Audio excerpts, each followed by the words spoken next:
up, man. Just under the knife. Oh, shit. Hey, what's up, everybody? Welcome to another episode of PrimeTime Podcast. I'm PrimeTime James Thomas here with Mark. Sent everybody to the rest of the fellas. Hopefully, everybody's having themselves a great week. I'm trying to, even though, $900 spent on car repairs. First order of business. Save your money, folks. Save your money, because you never know whether it's car problems or whether it's, any type of situation. Always like to have a little bit of bread on a rainy day, so you never have to really worry about it. Save your money. It's a damn shame that we are in our late 20s, early 30s, and people still gotta be reminded of that. I mean, hey, things happen. Life is a little difficult right now, and not to get political, but yes, save money, save whenever you can, definitely. Yes. So save your money. Don't worry about buying Jordans and shit. Save your money. That seems like a personal shot at somebody for some reason. I don't know why. It absolutely is. I know somebody's actually watching the show right now that made some dumb decision in his life, and I hope you heard me, motherfucker. Anyway, wait. But yes, y'all. Tonight for PrimeTime Podcast, hopefully be sure to hit that like and subscribe button, and let's go ahead and get right into this, man. This has been a very, very. I mean, I didn't really expect this to be this much of a topic of conversation, but this actually is. And if you don't know, first of all, it's kind of fucking crazy, because this is a pretty big development that happened at the Royal Rumble. But if you don't know, Jey Uso, yes, Jey Uso, the brother of Jimmy Uso, won the Royal Rumble match. Now, first off, if you told me in around 2012, 2013, there'll be a chance that Jey Uso will win the Royal Rumble match, I would say there's no way in hell. But we are here.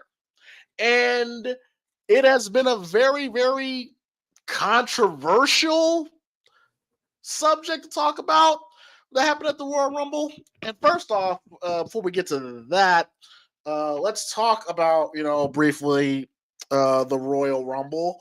Of course, we did not do a live commentary, but we all did still watch it. We all did watch it. And I gotta say, overall, I thought the show was solid for the most part.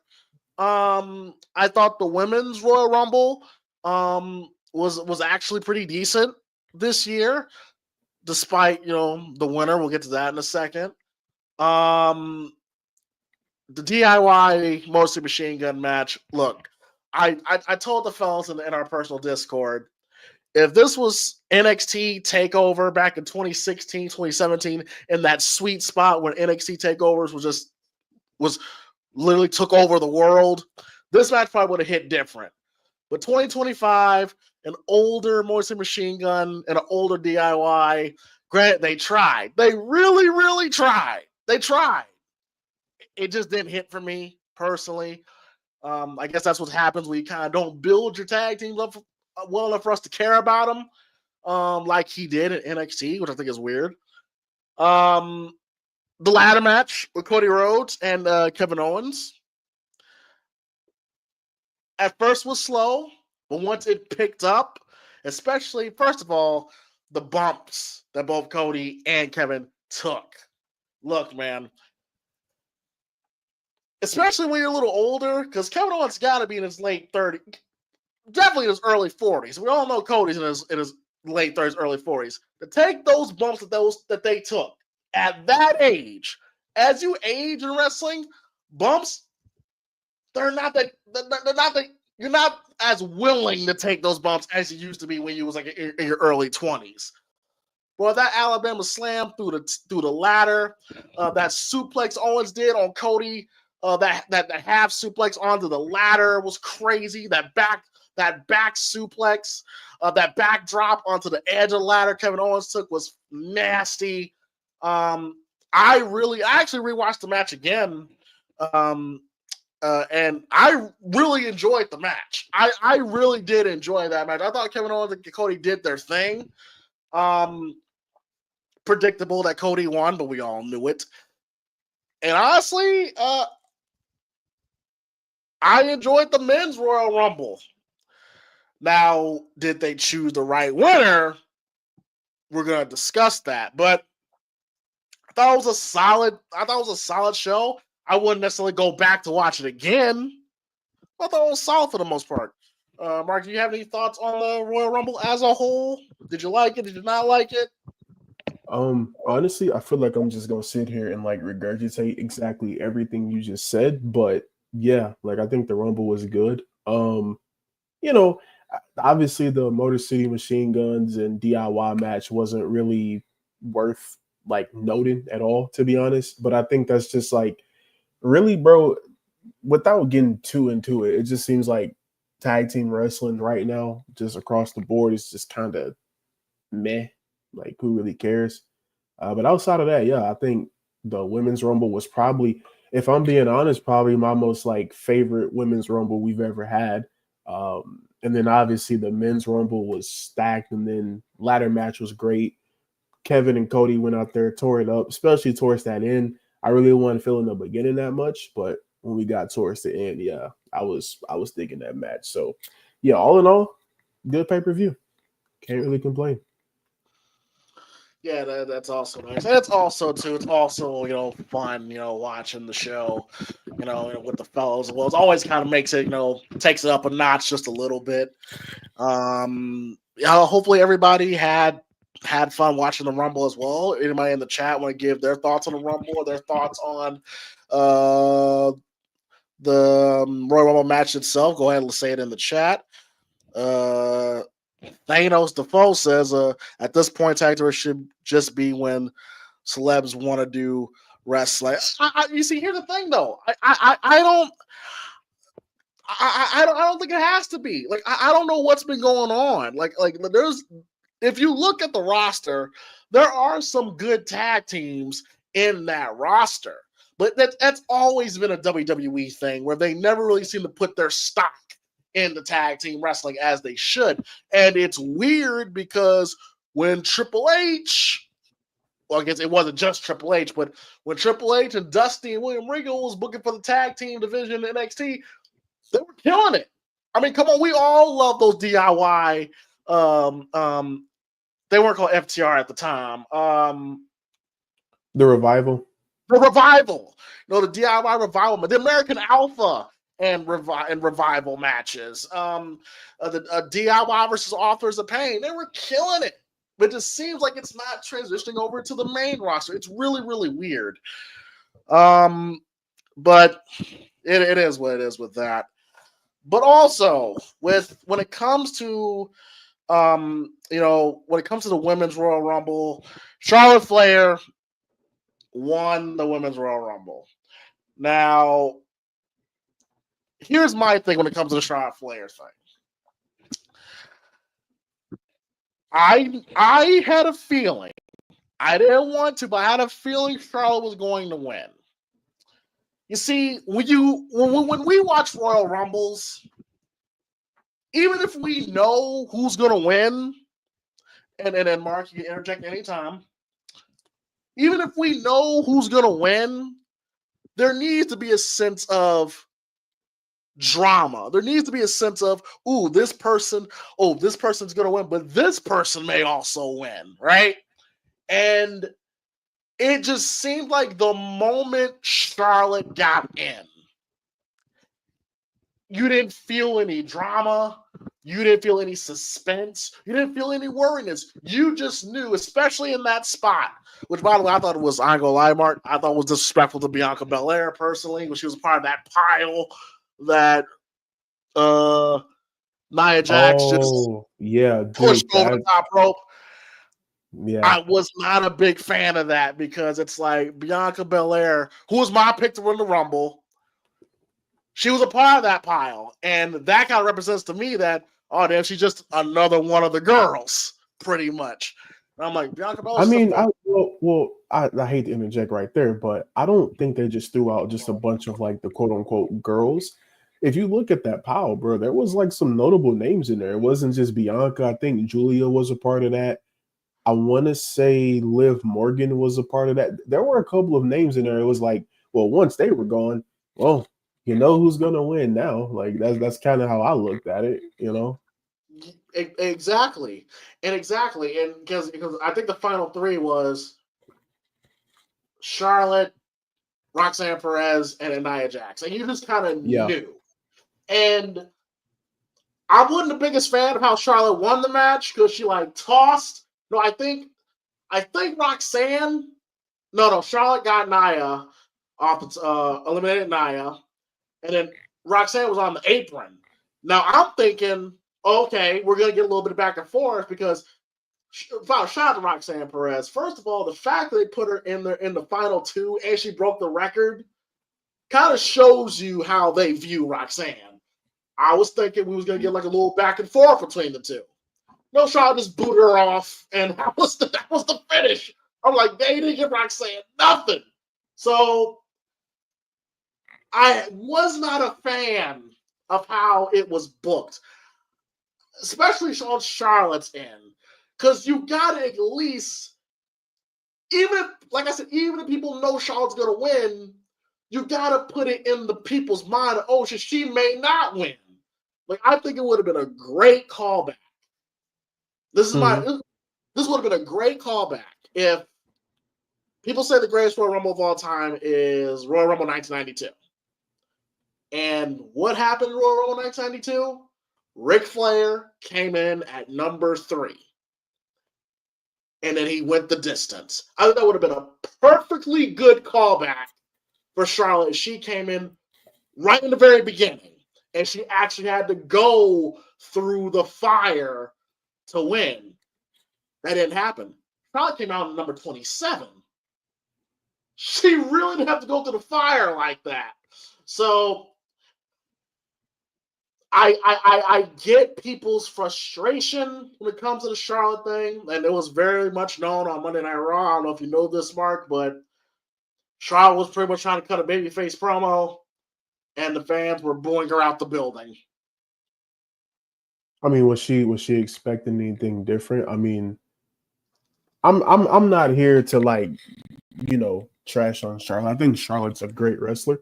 I think she's amazing at what she does, but obviously the fans that are, you know, paying to go to these shows, they don't seem to really care for like the you know, good girl Charlotte thing. So, you know, just maybe it's for the best if she's like a bad She's guy, a heel. you know? Yeah. She needs to be a heel. And I don't have a problem. I don't have a problem with Charlotte. But I do think that they could have booked her a little bit better for the Women's Rumble, in my personal opinion. That's just me. Mark, what'd you think of how Charlotte was booked and her how the finish of that match looked to you? Okay, well, I'll peel it back to just being, you know, me being a casual fan and not really looking at the booking aspect. Well, I want to provide people with like, you know, a different take on it from my point of view. So obviously her coming in at 27, I honestly, just from the standpoint of like the entire Women's Rumble, I think the way it was presented seemed better than the men's one. And we talked about this before in the Discord. It was like they stacked that men's Rumble towards like this one spot where it's like, boom, here's Roman, boom, here's Seth, here's everyone else who's a very established person in the company, right? This one felt a little bit more like, I guess, thought through in terms of like how they spread out the names. Because, you know, Jordan Grace came out at a certain point, Trish, we had some NXT representation in there. I think they just handled it overall better. And I do the return of Mickie James. Mickey James. No, I'm sorry. Alexa Bliss. Yeah, like I was about to say, wait, did I miss something? My fault. I got Mickie James on my mind for some reason. Yeah, wrong person. But no, like yeah, Trish was in there. Obviously, Alexa Bliss had to maybe the biggest reaction of the night, to be honest. Just handled way better. I will agree though that if she came out at, like you said, number 3 or something, maybe even like in the middle, it would have been better. I think a lot of times WWE does this thing where they bring the winner out towards the end, and it's like, I get it. Yes. You're like, from a logical standpoint, right? The fresher person should win. It shouldn't be the person who's been in there for an hour, 2 hours in a Rumble match. I don't think a Rumbles match ever went 2 hours, but you get the point. It should be the fresher person. But from the fans' perspective, especially people who really like pay attention to like the dirt sheets and all this different stuff like that, you feel like this person's just coming in there not doing that much work and just getting a win because of their name. And so I feel like there needs to be a balance between how they do this. Like you said, Charlotte comes out a bit earlier, gets a couple of eliminations, does, a thing, and then maybe the fans aren't as sour on it. But for me, I don't really have a problem with it. I mean, if you look at the names, who was really going to win this Rumble? Like just from name value. I'm not another problem. Talent. That was another problem. That's what I'm saying. Like, I'm not even going to talk about like talent, like the in-ring work rate, because we're going to talk about that later. But if you just look at name value, Charlotte, who else was in there that was like a big name? Io Sky, Bianca Belair. Like, outside of that though, bro, like who? Jordan Grace, you know what I'm saying? But like, who was gonna win the Rumble for real? Just looking at those. I mean, I don't think, and Dominic me just put it in the chat, I don't think people wouldn't have minded if Alexa won.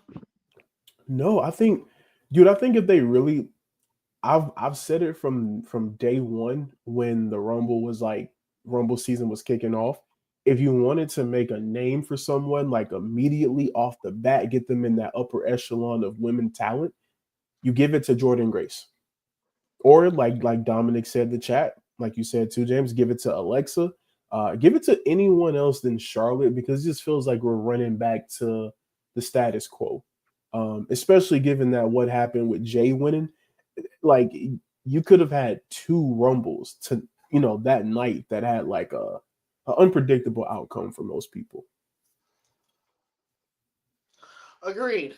Agreed. And now with Charlotte now winning the Rumble, this means that she's either going to face Rhea Ripley. We're going to get the trilogy, the third match between Rhea Ripley and Charlotte. Now, when on that front, it's not a bad idea. I mean, because Charlotte and Rhea, the last 2 times they wrestled in the 37 and at 39, both matches were spectacular. Even though, the wrong person won the first time go around, both matches were phenomenal. Charlotte and Rhea, they just have that chemistry where it just works. And if you want to tell the story of this is the third time, the rubber match, that's not a bad storyline to go with. I'm not opposed to that idea. Or you can go with Tiffany Stratton. Now, by the way, chat. Before I continue, please be sure to check out the little wrestling tribute shorts I've been uploading, for you guys. Those been fun to create. And the last one I did was Tiffany Stratton, the future queen of WWE. And I think that's the route they may be heading more towards. Well, at the Monday night, I don't know. But before then, I thought Charlotte and Tiffany would make the most sense, because that's an easy story to tell. You have Charlotte, who's the present, established, tradition. She is the current queen of WWE. She's done it all, seen it all, and she feels like she has more to do. Now, on the other hand, you can tell the story. You have a woman who is younger, just as athletic, more charismatic, I will say. And a lot of people have drawn comparisons to Charlotte and Tiffany Stratton. So you have that story to tell. And according to what happened on Monday Night Raw, which kind of makes you think they're going to lean more towards Charlotte and Rhea, because Triple H now putting a little bit of a story behind it. Rhea wants to face Charlotte because she still hasn't gotten over that WrestleMania 37 loss.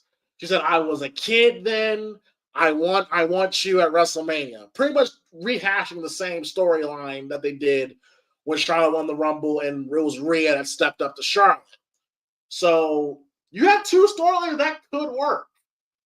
Rhea and Charlotte, the more box office match, or you could tell the story of Charlotte potentially putting over the younger version of her and Tiffany Stratton. People want to, I mean, it's kind of like Nature Boy Buddy Rogers versus Nature Boy Ric Flair all over again. Like, who's the real Nature Boy? You know what I mean? Mark, what do you think is the match that you personally want to see at WrestleMania? I'm glad you said personally, because I think that does matter. Too many times, bro, I think fans get caught up in like what they feel like is the right decision, instead of just saying, "Hey, this is what I want to see." There is no right decision, to be honest. It's just whatever you prefer to see. Me personally, just based off of the past, how many times have they wrestled at Mania? 2 times, right? Her and Rhea? Yep, 2 times. Yep. 2 times. So they're 1-1 actually. So I think Charlotte won at 37. And then Rhea obviously. No. 37 was the first Mania in front of crowds. 36 was the warehouse Mania. Okay, she won that one. Then obviously Rhea won at 39. So yeah, I wouldn't mind seeing them run that back, because I thought that match was amazing. And if we're being honest, if it wasn't for that tag team match, that could have easily been the main event of night one. Easily. I wouldn't have had a problem with that whatsoever. So me personally, forget the whole thing about this would be the better booking option, blah, blah, blah, blah. Just personally, what I would like to see is the trilogy, the third match, the third installment of Rhea versus Charlotte. That's just me, though. That's just me. I get it. I get it. It's gonna draw. It's gonna draw more eyes on it. And like I said, Triple H looked like he kind of put a little bit of a story behind it, where it's Rhea that wants to challenge Charlotte. And also too, I mean, for God's sakes, Rhea needs something at this point.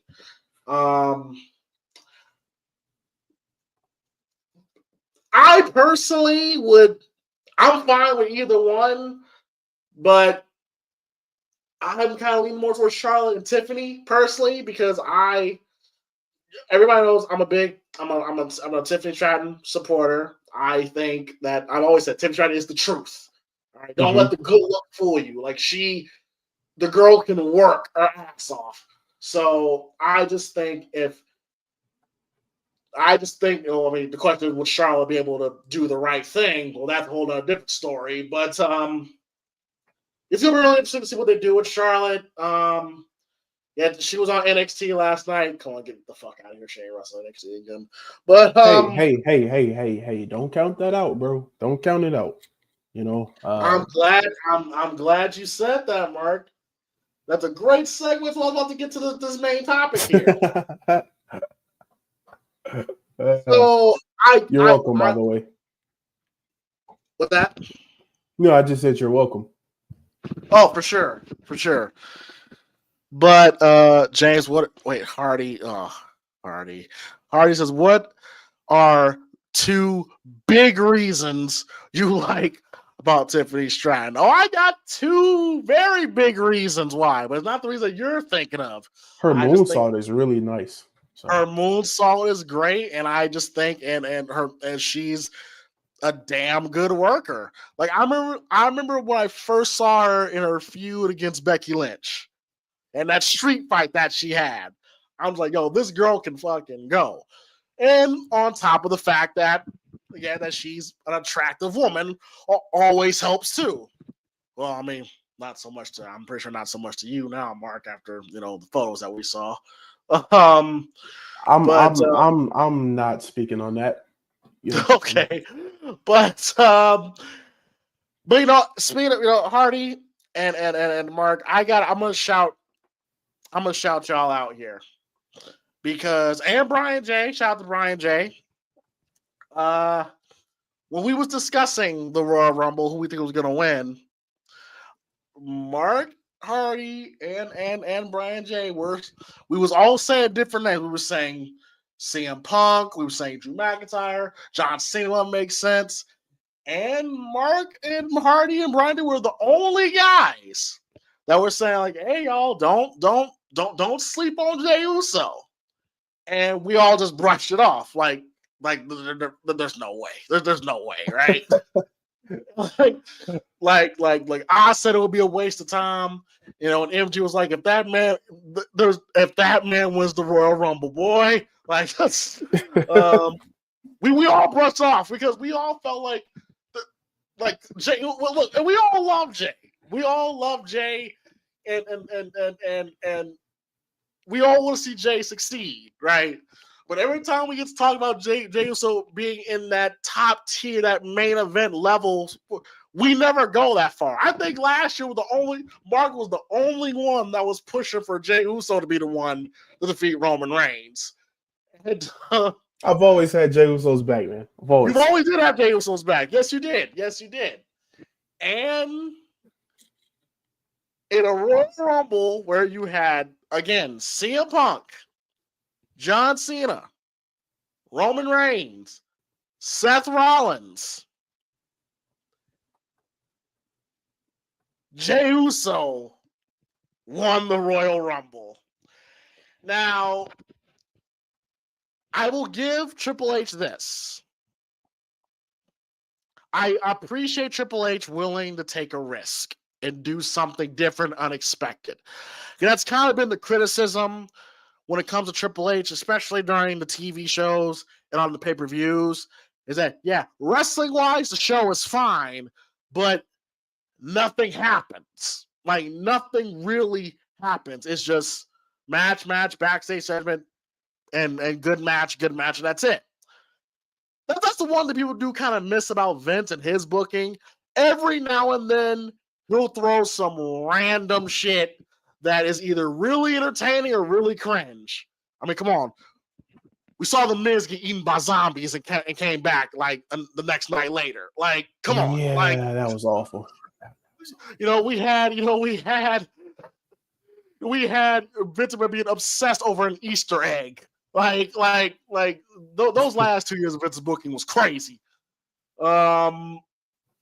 But Triple H is very straightforward by numbers, which there's nothing wrong with that. But every now and then we kind of want a little unpredictability. And I gotta give Triple H this. He gave us that with the Jey Uso pick. And Jey Uso is crazy over. He's their number one merch seller. The crowd loves him. They're doing the Yeet dance every time it comes out. So that, you could say, that can justify Jey Uso winning the Royal Rumble. But then you get to the negatives. And I think MG brought this up. We all love Jey, but he's in there with, once again, John Cena, Roman Reigns, CM Punk. And out that tier, Jey Uso's the one you pick. And I think well, first of all, Mark, how did you feel about Jey Uso's win at the Royal Rumble? And even though you kind of called it, but even did you expect it to go down the way it went down? Yes, 100%. I'm not trying to pull one over on you. I legitimately believe Jey Uso had a shot this whole time. I never, even after just literally a week before he lost clean to Gunther in the middle of the ring. Yes, because I think that was the shot to make people think, oh, he's super not winning. Bro, here's the thing, and you just said it. For how long have people been saying Triple H, you play stuff too safe, right? And I'm not someone who really cares that much anymore about how, booking is done and stuff like that. I try to be more casual these days, but I think even I could say like a lot of the stuff just felt boring, mundane, safe. It was always just like, okay, we'll do this, it makes sense, but it's kind of boring. And like you said before, bro, you get to a point where everyone is like, when are we going to do something different, something exciting, something that makes people like kind of stand up and go, wait, what? He finally does it and people mad. And this is the biggest issue I have with just like, I'm not even going to say wrestling fans, because I don't think these people are wrestling fans. They just find stuff to complain about, because I get it. Your favorite didn't win, but like, you can't deny the fact. Stop looking at like the future of like, oh, but if he faces this guy, it won't be a great match or blah, blah, blah. Look at it from just like right now, from the standpoint, you will remember this Royal Rumble. Okay. If Cena would have won this Rumble, would you really remember it? Think about that for a second. If CM Punk won, would you remember it? If Roman Reigns won, would you remember it? No, it would just be, okay, it was just another Royal Rumble where the quote unquote right guy won the match. And I think this was the perfect way to have Jey get a win, because he wasn't going to pin Roman. He wasn't going to pin John Cena. He won in a match where anybody, theoretically speaking, could win. All you got to do is throw someone over the top rope and their feet got to touch the floor. Penta. No offense. Yeah, that man. But yeah, I'm gonna say it right here, folks. Yeah, that man got eliminated. He got eliminated, bro. He was out. Gone. He was gone like 5 seconds or 5 minutes of the match, bro. He was gone. Yeah. The one thing about Penta, look, you can tell Penta gets overexcited in that ring sometimes, bro. He does. God bless him. He's so happy to be a part of WWE. I get it. He's so happy. We love Penta. Penta's awesome. Like there's no hate towards Penta. Penta's the man, bro. But like, no, about Jey Uso though, like, yeah, no, I think Jey was always my pick to win. I think what it was like I saw just like how the fans was like reacting to Jey Uso, and I was like, dude, you can't keep denying that. Like every night he's coming out, he's getting the biggest reactions. He's getting the most crowd fear. Like it's getting to a point where it's reaching like its fever pitch, and you got to capitalize on it. You couldn't just keep having Jey in matches and in spots, and he kept coming up short. And like I said before, I've always been the Jey Uso guy on the panel, right? Like remember back when WrestleMania 39 was happening, I was like, no, Cody's not going to beat him, because I think eventually it's going to lead to Jey Uso taking the belt off of Roman. Like, bro. I'm me, you, MG, and Arlo. Like we literally went to war. We're not to war, but we had a lot of long discussions about it. Yeah, I do. I think I was the one-man army that night. Like I was just fighting a gang full of Cody Rhodes fans, which is fine. I like Cody. It's just for that night, it was a different story. But no, yeah, dude, and I don't want to say Jey was deserving of this spot, because if we're being honest, I'm gonna just pull up the names of the people that was in this Rumble, right? Chad Gable, right? People love Chad Gable. Chad Gable has put in a lot of work in his company to where he deserves a Royal Rumble win, right? I could keep going down this list. Go to Dirty Dominic Mysterio. Maybe he deserves it. You know, he's been putting in work, getting himself over. Well, no, I'm just saying, like, people have their favorites, right? Like, Damian Priest.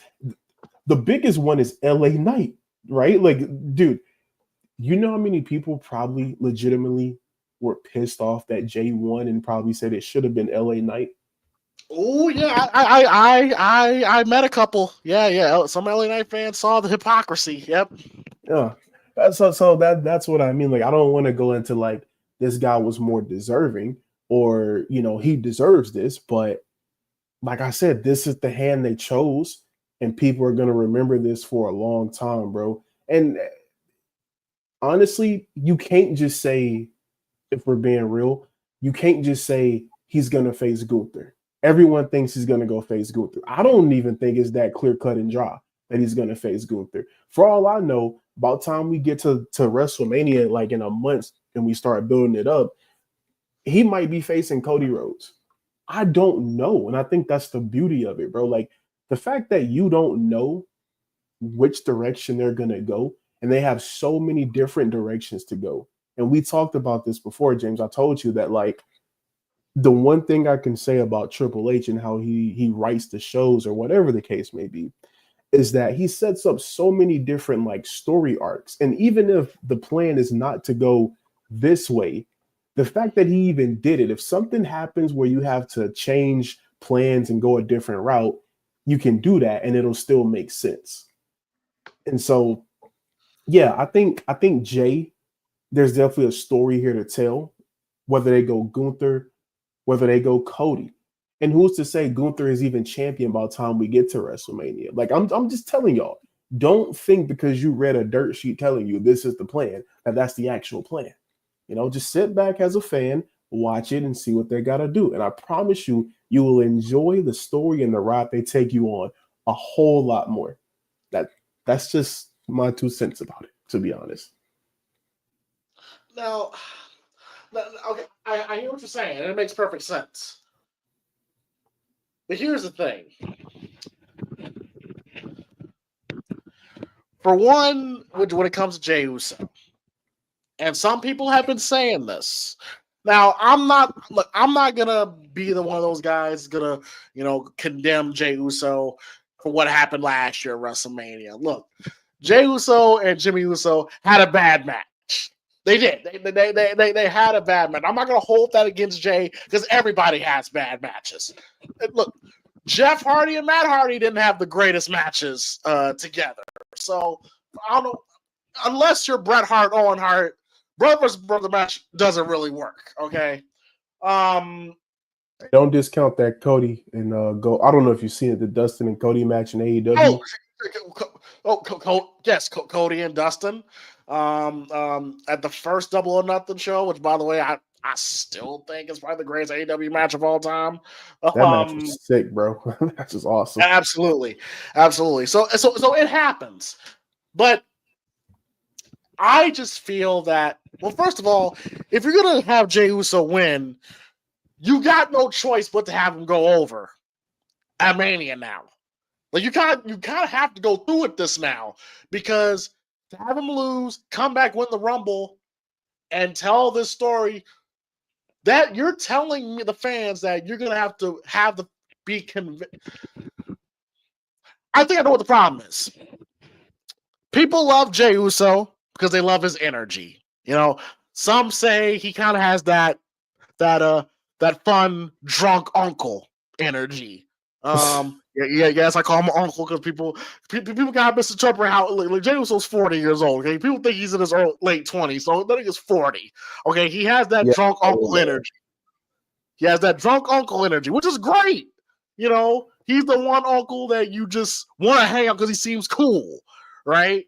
The Yeet became phenomenal because he was drunk as hell at a press conference with Cody Rhodes, and it had a life on its own.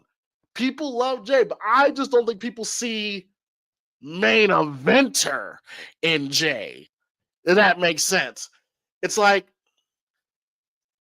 this may be kind of like how Kofi Mania was, where he just caught fire at the right time, and people just want to, just for that moment.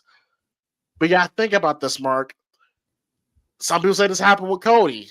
I think you asked this about Cody. Okay, he wins the belt, but then you have to think about June, July, October. I hate to bring him up. I hate to bring this guy up. Actually, I'm not gonna bring say it up. Name. Bring it up.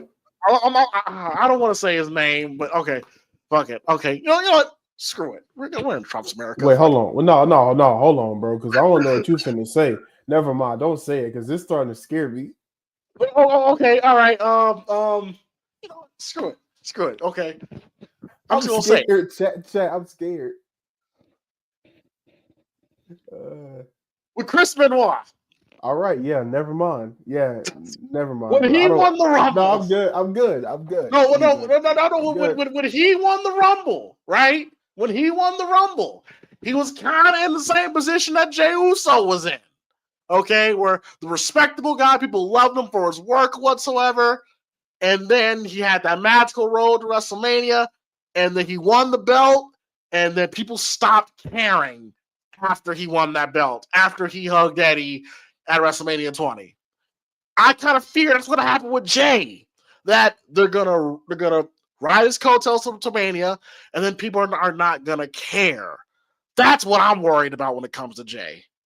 Well, you know what that is though, right? That comes down to, it's not the performer, it's always what they have planned. Like the same thing happened to Cody for like the past year, where that's true. They didn't really like the AJ feud was decent, but like it didn't really hit, like it was decent, but it didn't hit.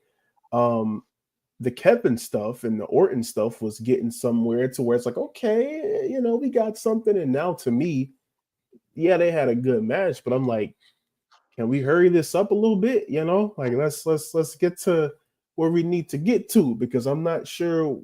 Like Cody's kind of stuck in limbo. But even when saying that, I'm starting to pick up on like these little, I don't know if you've been noticing it, but I definitely see it from watching like the Rumble now. Cody's got these little mannerisms now that this is why I tell y'all so many times, bro, stop looking at dirt sheets and look at what's on your TV and just enjoy what they give you, or don't enjoy it. I'm not telling you got to like everything they do, because I'm going to tell you right now, a lot of that stuff they do be trash, but in my personal opinion. But if you look at what they're doing with Cody, it's like these like random things where like at the Rumble, he's standing over Kevin Owens, who the guy he used to call his friend, bro, his best friend. He was trying to save Kevin Owens from the bloodline and all this different stuff, give him title matches and help him out.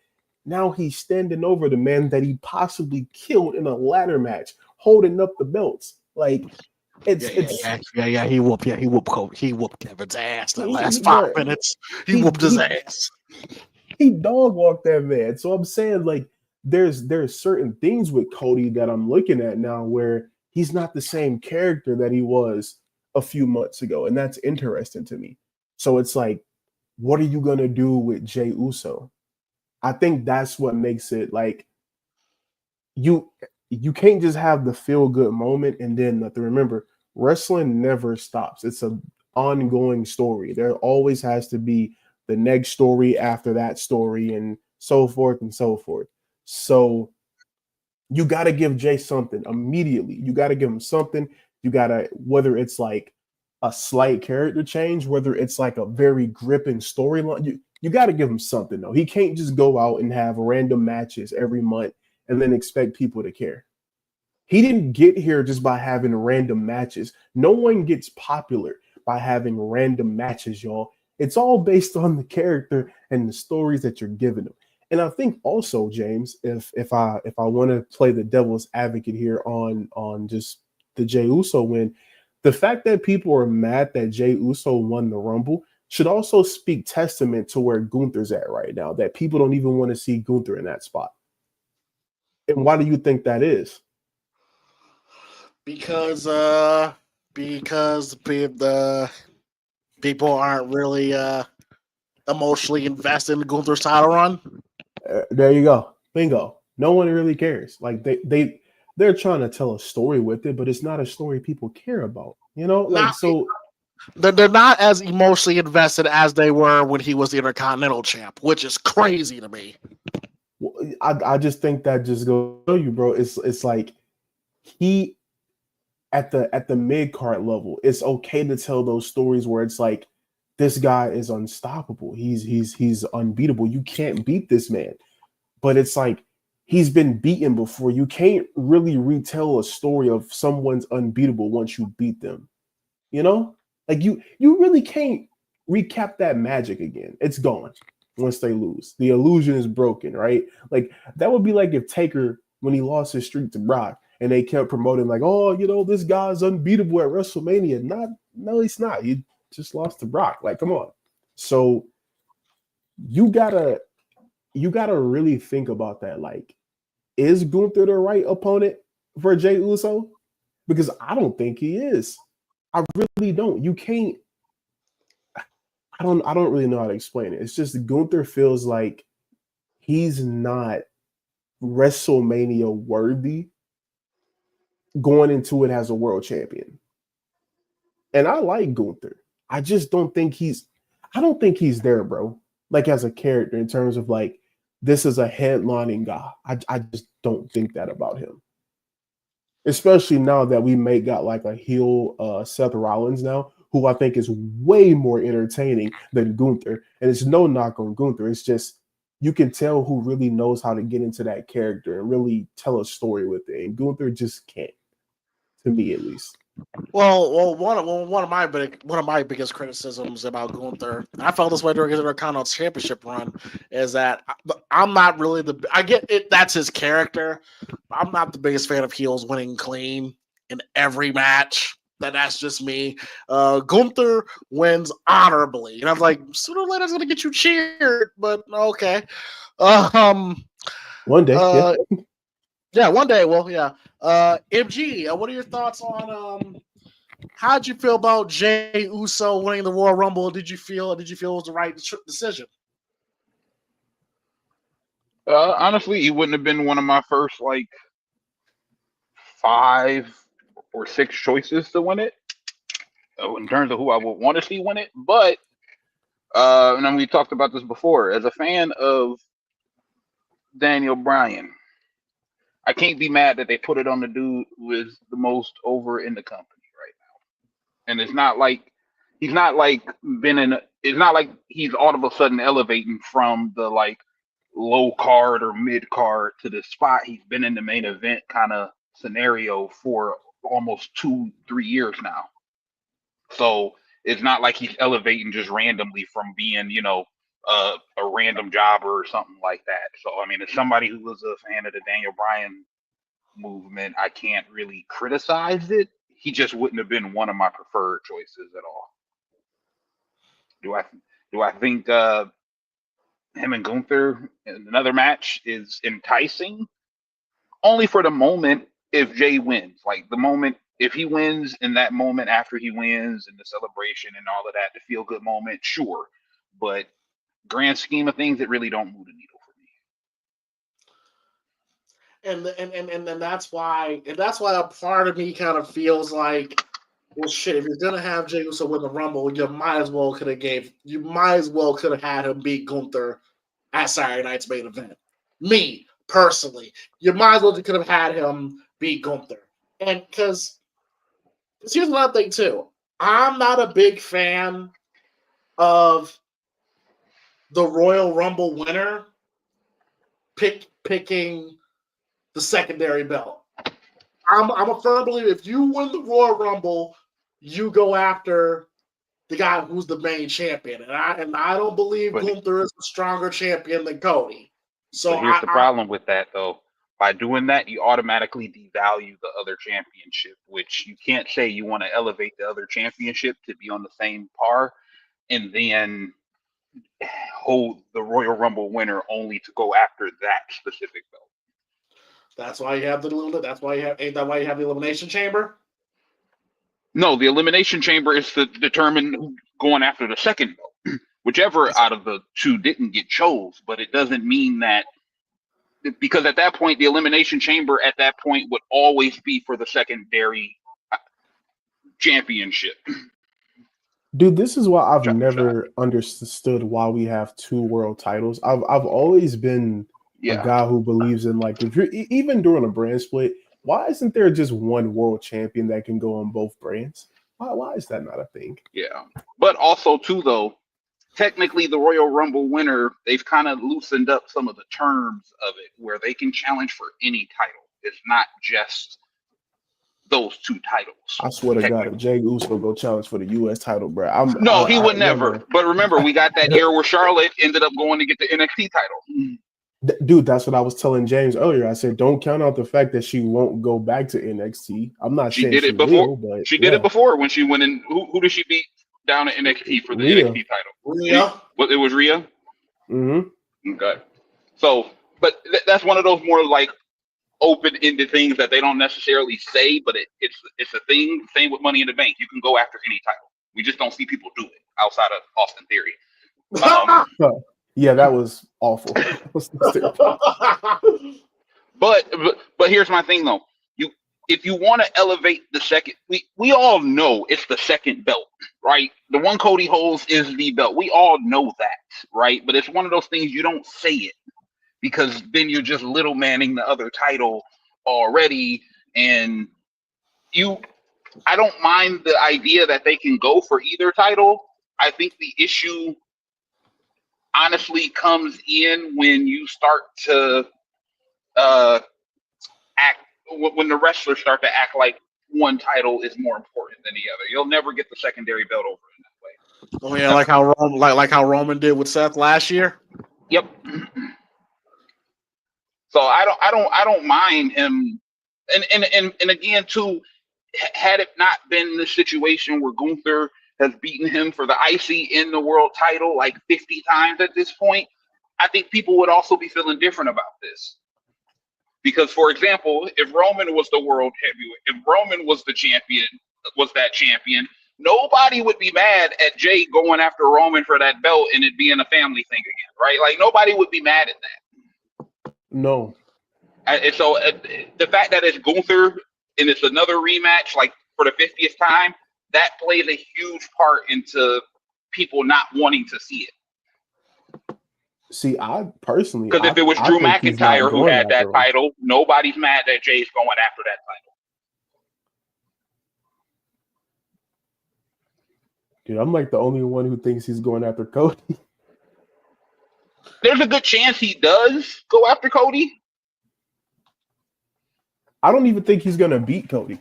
I legit think Jay's not winning that WrestleMania. Well, from a scenario standpoint, just looking at the landscape of things right now, if the plan is truly for Roman, Seth, and Punk to be in a triple threat, that's got a main event a night of WrestleMania, which means that for Jay to main event the other night of WrestleMania, it would have to be Cody that he picks. Otherwise, that Jey Uso Gunther match gonna be like the semi-main event. Bro, I'm telling y'all, like legit, I don't think but once again, this is just what I think. I don't know anything. But I don't think Gunther going into WrestleMania as champion. I don't know how it happens, but I can't see it, bro. I really can't. So but what you say makes a lot of sense though in terms of him going after Cody. It would make sense with the current plan, like I said, is for that triple threat to happen. It would make the most sense for it to be Jay and Cody just looking at the landscape. Because honestly, in my opinion, they need to scrap the Damian Priest and Drew McIntyre thing and add Drew to the Roman, Seth, and Punk thing and make it a fatal four-way and make that for the belt. Make that the night one main event because all four of those dudes, and yeah, it's a four-way, whatever. We don't traditionally do those for main events, blah, blah, blah. But that's exactly why we should do it. Literally, all four of those guys hate each other, storyline-wise. All four of them have a gripe with the other three, like a legit gripe from a story standpoint. Yeah, why not make that a fatal four-way? Yeah, but that sounds like that sounds like the old let's make everybody happy ass match. Like everybody. No, it's not. Put it this way: from a story standpoint, James, those four have been at each other's necks in some combination for the last year, bro. I agree. No, 2-3 years. Yeah. This would be the match you can finally say, all right, we're deading all of this shit, right? Like, well, obviously you probably at some point would still want to get a Punk and Roman match out of all of this or whatever, and then probably another Rollins and Roman match down the road or whatever, but to just kind of wrap up the entirety of all of these four individuals who've been so intertwined, just do a fatal four-way. And honestly, it would be a fantastic fucking match. What is the problem with giving the fans a fantastic fucking match? Regardless of if we're throwing people a bone or just saying, here's a fucking main event since you're crying. Who cares if it ends up being a great fucking entertaining match, right? Just do a four-way elimination match, right? You pin, you're out the match. Fuck. Right? I mean, but that makes sense though. Like I don't even think that's throwing. And then you get down to the final two, and it's Roman and Punk in the final two of the match, and you somewhat get a one-on-one match, and Paul Heyman has to choose. You can tell multiple stories in that match, and the fans would eat that shit up. See, that's what I'm saying, bro. Like, and look, like MG said, is to me, I don't think that's throwing them a bone because, like you said, bro, these guys been feuding with each other for years at this point now. It's got to end somewhere, and that's what I'm saying. Like, that's why I think Jey ends up going after Cody because Raw technically don't need Jey Uso. Like, I get it, he's great for Netflix and stuff, but with all those other names, bro, like Roman probably gonna be on Raw a lot more. Got CM Punk there, Seth Rollins, Drew McIntyre. Do you really need Jey Uso there? Actually, they said on Raw. I mean, this could be on some kayfabe shit, but they said on Raw that Roman's gonna be out for the foreseeable future. Oh, that's probably like I would imagine he's gonna show up at the Chamber or something and screw something up. And we're not gonna have Cena until the Chamber. Yeah, and bro, that's another reason why you can't. Okay, I know we're backtracking, but that's the exact reason why I was not a fan of having Wait, never mind. I was looking at the chat. I don't know, but so he's gone now. Don't worry about it. Yeah, okay, but yeah. So when I was looking at like that whole thing with Cena, I was like, why would you have him win the Rumble? Because people were saying like Jey can't really wrestle in the ring, yada yada yada. I don't really care about all that. But if you gonna make that argument, you could say the same thing about Cena, bro. Cena ain't going the same way he was 3-4 years ago, bro. And he's not gonna be around. I got a big problem with. Is it me, or does it seem like? We've had our problems with Cena, but ever since these past couple years, you can say it's old age with Cena, but why does it feel like Cena isn't really trying anymore like he used to in the ring? He got to stay healthy for these movies, bro. Like, dude, the Theory match was awful. Let's not sit here and act like that match with Theory was good. That match was awful. Nobody said it was good. Nobody said it was good. No, but I'm saying the argument about Jey Uso's matches is like you could say the same thing about Cena. So why was everyone clamoring for Cena? Cena don't need the main event, bro. There's a bigger story you can tell here with John Cena than him winning the Rumble, winning the WrestleMania match, being champion. Like, hey, come on. Because I think from a storyline standpoint, it would have made sense for Cena to win. From a storyline standpoint, it would have made sense for CM Punk to win. People didn't really say that for a storyline standpoint. I mean, for God's sakes, like I said, the week before he lost to Gunther. Like it kind of booked it in a way where they didn't expect. Like Jey Uso was not a part of that mix of potential winners when they hyped up this show. Bro, I knew the moment. Honestly, when the Rumble was when I saw all them names, I said none of them are winning. None of them, because everyone gonna pick. Bro, I knew, bro. I'm telling y'all, like, okay. So if we go back to when we first did the predictions, my first pick was The Rock, actually, because like I just kind of assumed, he out the mix, he gonna show up. But then once we kind of realized he wasn't gonna show up, me and Brian and Hardy was like, bro, Jey is gonna be Jey Uso. Like I remember vividly on that Discord, I said Roman ain't winning. Roman's not winning. CM Punk, he got a chance, but I don't think he winning either. Like it gets to a point where it's so predictable that it becomes unpredictable. So I'm like, yeah, they're gonna go with somebody nobody expected. And I still think it makes sense though, because his story was Jey could never win the big one. He always came so bro. Do you know how many matches Jey Uso has had that are supposed to be like his crowning moment, and he's lost every single one of them? He's lost every single one. So like, okay. We also got to think about this too, like the world title matches. Even the world title matches that Jey had have not been good. I mean, bro, like we sat here and we talked, and I'm not talking about like the matches with Gunther. We all remember how bad that tribal warfare match with Roman was. Oh yeah, that was awful. That was awful. That was truly awful. It was bad. plenty of opportunities to kind of show that he's that main event guy, and he hasn't succeeded. I mean, in terms of in-ring talent, no, but in terms of like, I'm assuming here merchandise sales and just overall just money he's made with the company, he's probably over exceeded. Yeah. Oh, for sure.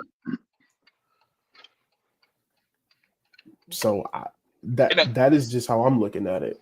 And again, for me, it's about what is this Mania setting up going forward? Because we're in a new era now. We got the Netflix era. We got SmackDown on the new network. We got all these new young talents here. We got the returning older superstars who are here right now. What is this Mania doing going forward? Because we can book the show two ways. We can book it just for the sake of what happens on that day of WrestleMania, what moment or how do you feel walking out of that show, or we can book it longer term and say this is what we're setting up going forward coming out of it. I think this is just me, and I think this is just what I want to see personally, and it might not make any sense, but I think Jey is going to fight Cody at Mania. He's going to lose, but he's going to lose because The Rock shows up. I do not think for a second that Cody and Rock was seen backstage and all this different stuff for no reason. I refuse to believe it. It's just something tells me, because bro, I'm telling y'all, Cody been acting different lately. He been acting real different. Some off with that boy. So, in my head, I'm looking at it like you got Sammy, who's kind of starting to. He's going to being a bad guy again. We still don't know what the CM Punk favor is. Like, I'm telling y'all, even if you don't like the idea of Jey Uso winning the Rumble, I think you should at least see how it plays out, because Triple H has set up way too many interesting like pieces. And don't forget, MG said it before. They could have that fatal four-way match at Mania or a triple threat match, and we don't even know if that's going to have implications on night 2. It had implications last year. It could totally have it again. What if CM Punk's favor is in a WrestleMania triple threat match? My favor is if I win or whoever wins this match, we go on to night 2 and we fight for the world title or whichever title they want to fight for. Like, who knows? Who knows? Yeah, and for me, like we got so much interesting stuff going on. At this point, I want that fatal four-way, and you can't tell the build up for that fatal four-way would be fantastic. Like it legit would be fantastic, and we can give somebody else a moment to win the Elimination Chamber. Like for me with Cena, I don't need Cena winning the Elimination Chamber. I want to see him chasing that title. I don't want him to just walk in and get the title and title shot. No, because the story of his last year, I want to see the emotions and the story of him chasing that final title instead of him just walking in and getting it. Because then at that point, it's like, well, he's got it. Now what? Exactly. And, let him chase it. And just to kind of just kind of like take the car and make a random right turn. I think this is my prediction. I think because they kind of showed it in the Rumble when he lost, and I saw that promo that he cut. I think they're gonna tell the story that Cena is gonna chase, but he's gonna keep failing, and I think he's going to snap and turn heel. Bro, they teased it when he went over there and picked up Jey Uso, bro. Like, if you go back and watch that spot, bro, and you look at how he picked up Jey, he's like, "Get your ass up." I was like, "Hold on, wait a minute, bro. Hold on, it's all for here." And what he said in the press conference, when he said that me being champion is what's best for business and all that stuff, I was like, "Wait a minute, he don't usually talk like that." Dude, even if he don't go heel, I think like MG said, there's a great story you could tell with like just Cena being desperate, bro. Like the story of desperation. The closer it gets towards the end of his run, the more desperate he becomes. It don't have to be a traditional turn. It's just I'm desperate. I can't leave without being a champion, bro. Like it's a greater story you can tell. So I'm with MG on this. I don't, and I'm not saying we have to all agree here. I think it's best if we have different opinions and stuff. But I do think him winning the Rumble, him winning the Chamber, it's a waste of a spot, a moment for somebody else when you got a better story at hand for John Cena. Honestly. Now, because Markobi Trehan makes a good point where he says Cody heel turn definitely coming at Mania no matter what, no doubt. Now, here's the thing. Now, because this has also been pitched too about Cody and Cena at WrestleMania. What do we do with that? Would that be because you said Cody's been acting different?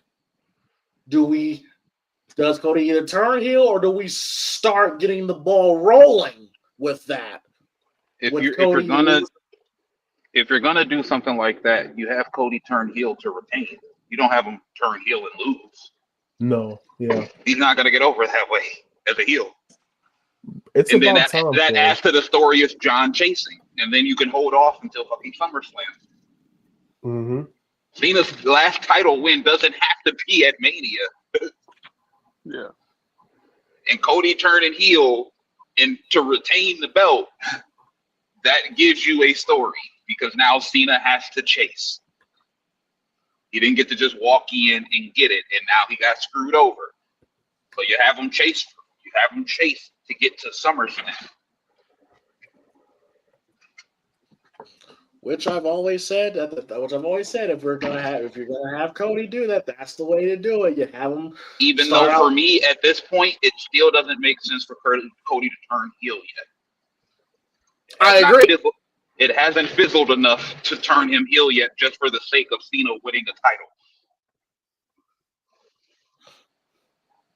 Yeah. I agree.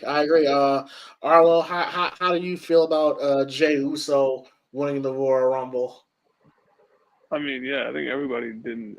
I mean, I guess Mark did, but I don't think anybody else predicted Jey Uso. I mean, Jey Uso came out and became the biggest babyface in the wrestling business. I don't think anybody saw that coming. You know, people thought, oh yeah, he might do something, but you saw Sammy fizzle out, but Jey still got it. So, and like with Mark saying, they always had him losing, and you know Triple H loves the babyface winning at the end of the day and having this WrestleMania moment. So, I don't think people should have been surprised, but at the time, yeah, I thought it was Cena's.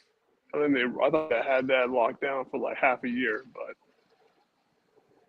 yeah, Cena got a lot more stuff going. But I was happy that Jey did. I don't think anybody that's like mad at Jey headlining WrestleMania hasn't been watching or paying attention. So, but surprising to say the least. Definitely was surprising. Dude, before we continue on, I do want to say this because I want to piggyback off what Arlo said, bro. If you mad at Jey Uso winning the Rumble, listen, you got to pay more attention to the story because for the past 5 years, bro, like I would argue the story has been more about Jey Uso than Roman Reigns, bro. For the past 5 years, you have been saying that, dude. If you want to be mad at something, be mad at the WWE theme songs. Can we talk about that? Because I'm gonna tell you something right now. God, bro, every year the Royal Rumble exposes Def Rebel, bro. Like you watch that Rumble, bro. You can't. How many times? I think we had it in Discord. We did not know who it was until that person came out. Bro, Finn's music hit, and I thought it was a debuting superstar. And I'm like, oh, that's Finn Balor. I'm like, what, who? Bro, music's like, dog. The moment the music hit, like, for instance, when Edge came back, bro, the moment you hear, you think you know me, bro, roof. Well, there really wasn't a roof, but the place just became unglued, bro. Like, it was over. It was a wrap. Braun Breaker got a reaction because people know his theme. Jordan Grace, everyone knows the little ambulance going off in the back, right? Like, so there's certain theme songs that hit and people know, like, oh, that's that person. Finn Balor comes out. Who is that? Bro, it was so bad. I don't know why all the songs have the same like intro, and then it just kind of fizzles out, and it's awful. So, listen, WWE. I know y'all don't watch us. I know y'all don't. But somebody got to tell y'all to fix the theme. So, bro, it's so bad. Why is it so bad? Well. If the rumors are true, word on the street is that Jim Johnson is back with the company. I don't even know if he can fix it. I mean, I haven't heard it. I have not heard it, but the New Day got a new theme song, and it was created by Jim Johnson. I haven't heard it yet, but if he's back, then my trust may be restored in the music department. Man, I highly doubt that man's back, bro. I highly doubt he's back. He's like what 70. Honestly, I don't think he's ever coming back to WWE. I know they say never, but I don't believe it. I mean, people thought Warrior wasn't gonna come back. You know, people thought Bret Hart wasn't gonna come back. You never know, bro. Nah, I can't see it, bro. I think they actually love Def Rebel. I truly believe they think these theme songs are just like the greatest thing you've ever heard in your life. I'll never forget last year's Royal Rumble when Seth Rollins was sitting in the stands, and even he didn't know who the wrestlers were until they came out, bro. That tells you something, bro. Like, I can't speak on why the music is the way it is, but if it gets to a point where it all just sounds the same to you and you just don't know who it is until they come out, that's a problem. But from the moment the song starts, you should know who's about to come out. Stone Cold, glass shattering. Rock, all you got to hear is "If Ya." The Triple H, all you got to hear is that bass drop. Yep. Nobody's team stands out anymore, which is a very important part of wrestling. The only good thing I could say about the themes from Royal Rumble was thank God they brought back AJ Styles' old theme song. Bro, the fact, because we all watched the Rumble in the Discord. We're all sitting there like, who's this? And then it's Andrade. And it's like, how did we not know that was Andrade? Who's this? Like, it's terrible. It's awful. It's awful. By the way, MG, if it may be, it looks like it's gonna be Braun Breaker versus AJ Styles for the Continental Championship match at WrestleMania, and I'm like already like, huh? I don't like that either. I don't like it. Well, okay, why? Okay, why? Why is it? And I'm gonna tell you why. We are at this point in time now where we have to elevate Braun Breaker. Oh, this is what we doing. This is what we're doing to AJ. This is what we doing to AJ. No, yes. AJ just doesn't do it, bro. Do you know how many views that iShowSpeed video got? Like 300, 400 million? Something crazy. Bro, yeah. It's the most viewed single clip in wrestling. So you want Braun Breaker to fight? You still want Braun Breaker to fight iShowSpeed at WrestleMania? No, I need to elevate him. And so what I need from Braun Breaker now is a WrestleMania moment. You know what I would do? And I've been telling y'all for the longest, bro. It is time to put him with Paul Heyman. You have the Fatal 4-Way with Punk. First of all, and this is probably just crazy booking on my behalf. I have Braun lose the IC belt to Jacob Fatu at WrestleMania. It doesn't hurt him. It's Jacob Fatu. I wouldn't be mad at that. Yeah. Fatal 4-Way. At the end of that Fatal 4-Way, it comes down to Roman and Punk. Punk wins because he called in his favor from Paul Heyman, right?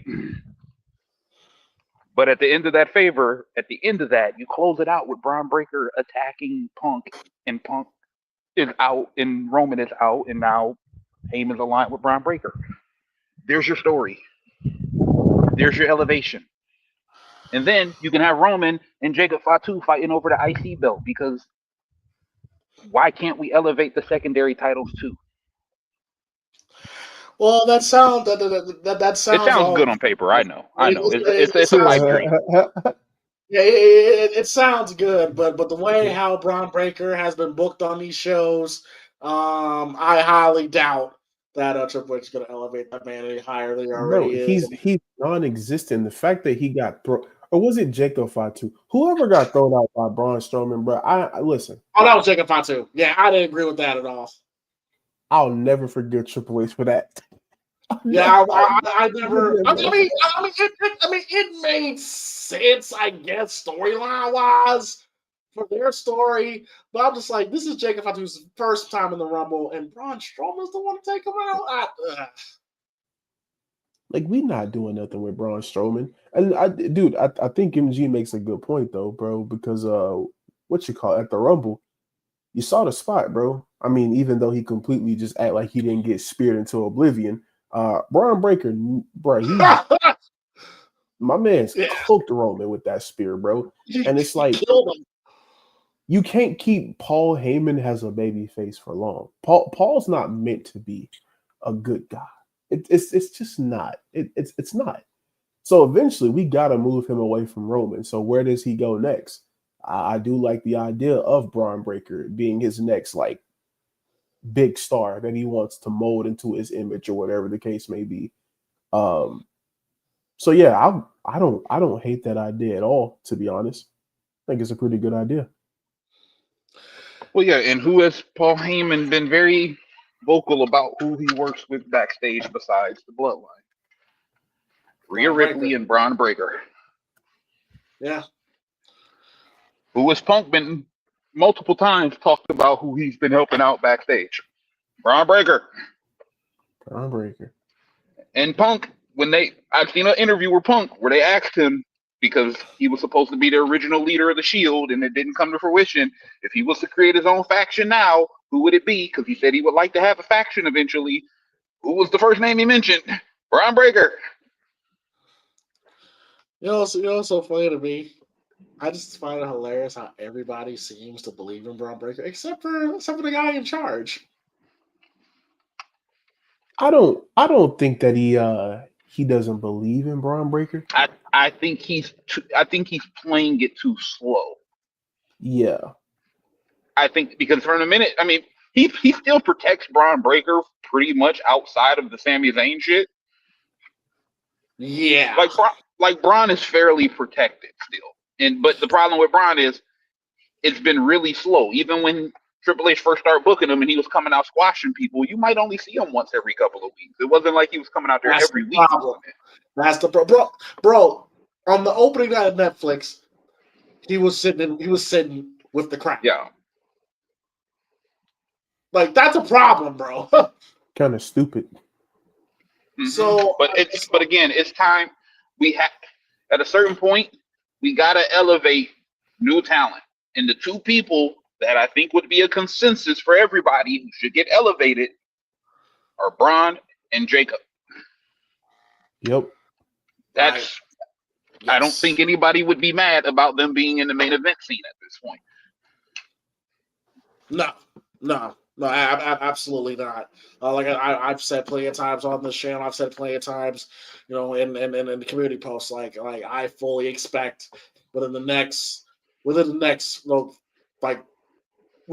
within the next 5 years, Jacob and Braun will be the main event of a WrestleMania. One of those two should be a world champion. Within the next 6 months, it just wouldn't make sense otherwise. I agree because there's too much talent between Braun and Jacob. And notice how even in the Rumble, those two didn't even touch. They had a face-off, but they didn't even touch. They're saving. They keep teasing it. Yeah. Yeah, they're saving it, which means hopefully they have some sort of plan. But as far as Jey Uso goes, it's gonna be really interesting to see how they book Jey, for the time being. But Jay's gonna have to convince everybody he's not just a man that just goes out there, yeets, and gets blown up during his entrance. Because he does. The man gets so damn tired by the time he gets to that ring, bro. It's like, bro, I think they be ribbing him, bro. Like, hey, Jay, make your entrance 15 minutes. Man, get tired or something. You do get to, you hear the promo, bro. This is trying to gas for air. That's funny. But hopefully things turn out well for Jay, and it's gonna be interesting to see. And speaking of which, we've kind of been alluding to this man all throughout this show, but Paul Levesque, Triple H, is going to be the headliner for the 2025 Royal Rumble. By the way, I think it's absolutely hilarious how last year we didn't know who was going to be in the Hall of Fame until like 2 weeks before Mania, but now 2 months before we know who the first guy is. It's Triple H. I think that's hilarious to me. But what you trying to say? I'm just saying, Triple H still plays politics even in the office. But I honestly don't think he really knew. I just found out today. I didn't even know that he was MG, everybody knows that you like Triple H, bro, but come on, bro, stop it. Nah, I don't. I honestly don't think he knew, bro. Come on, bro. Come on, stop it. I mean, what if he didn't, though, James? I mean, we don't know. Listen. Okay, as someone who understands the business, okay, like, come on, and we know how the guys like Triple H like to operate. Bro, if Triple H really wanted to put himself in the Hall of Fame, he's had multiple years to do it. He's been retired for a while now. Which is true. Which I'm surprised he hasn't done it. He didn't do it 10 years ago. Exactly, bro. That's why I said I don't think he knew. I don't think this was his call. Because if he really was that desperate to put himself in, nigga, he would have just did it last year. Oh, you see me to tell me the man who's so quick to call this area the Paul Levesque era is not willing to put himself in the Hall of Fame? I don't think that's him. I honestly don't think it's crossed his mind. He's been busy booking shit. For that man wears so many hats. Y'all know how y'all say Tony Khan wear like 50 hats? Triple H probably got at least 49.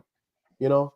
Like, he's got a lot going on. Like, bro, if he wanted to put himself in the Hall of Fame, he would have did it after he almost fucking died. That's exactly what I would have did it. That would have been me.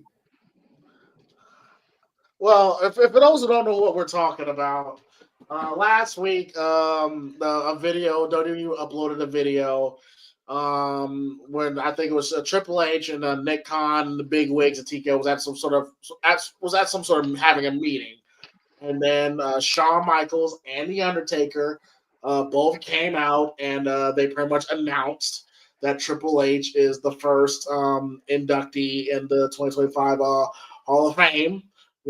Triple H was, trying not to cry. Stephanie, a rare time we see Stephanie, came out, and Triple H, says he was speechless and all that stuff. And people are saying this dude knew he was going to be in there. I think the man knew. He just like he's a worker at the end of the day. But as far as Triple H's, Hall of Fame, his career goes. It's a very controversial career. But still one of the greatest careers of all time.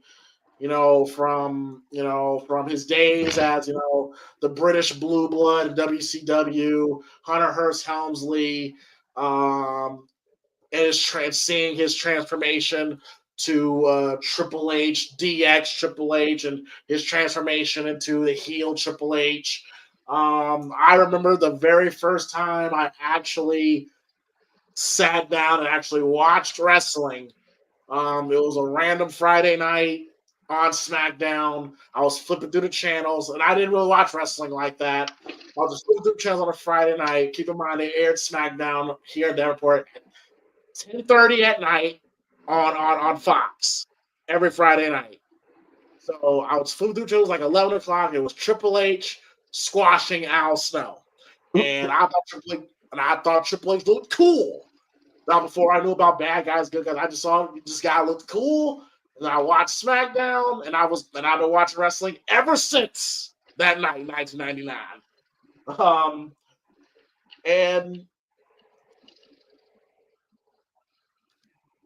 it's a very interesting career because you have, the conversation, would he be where he's at if it wasn't for Stephanie? I will say he's a 14, 15-time world champion. If he's not married to Stephanie, I'm pretty sure it will be half of that. I'm pretty sure he probably wouldn't be after 2002, 2003, that reign of terror. He probably wouldn't have been champion ever again if he wasn't married to Stephanie. Cut the bullshit, bro. Vince has always liked Triple H, regardless of with Stephanie or not. He liked Triple H before Stephanie. Yeah, you're right. He did. But do you think he would have been a 14-time world champion? Bro, Triple H used to sit into like the production stuff. Yeah. Bro, Triple H was one of the only other people involved in the fucking Montreal screw job. Oh yeah, he already. You don't get in that position unless Vince fucked with you, bro. Like Vince always fucked with Triple H. Except that one period after the curtain call, that was it. But remember who was supposed to win that fucking King of the Ring that year? Not Austin. Triple H baby. Was. I mean, marrying the boss's daughter. Does it help? Yes, but we not act. No, man, I'm not disagreeing with you. Like with Triple H's work ethic and the desire and the passion he has, he was going to be a world champion regardless. I'm not saying that. Now the question is, how many times he got there and the position that he was in, being married to the boss helps. But Mark, you're kind of you started watching wrestling a little bit later, so I don't think you really saw as much of Triple H in his prime. What are your thoughts on Triple H being in the Hall of Fame? Do you have any Triple H favorite moments or matches? I mean, my favorite moment. I feel so stupid. My favorite moment of him is like the one where it's not even a match. It's literally him and Shawn Michaels in the ring playing as Vince and Shane, and he just tells Shawn Michaels, "Stop it." I don't know why. Look at me, Dad. I'm dancing. That's my favorite moment. But I think Triple H deserves. I'm sorry. Yeah, that's my favorite moment. Well, no, Triple H deserves this, bro. Like, not even just counting his in-ring work and what he's done, as a wrestler, but just has someone who's like running the shows and stuff.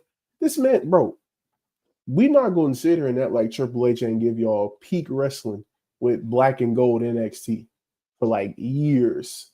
And then like obviously right now with this whole Paul Levesque era stuff, which I think is just TKO doing that to kind of, clean up the image from the last person that was in there.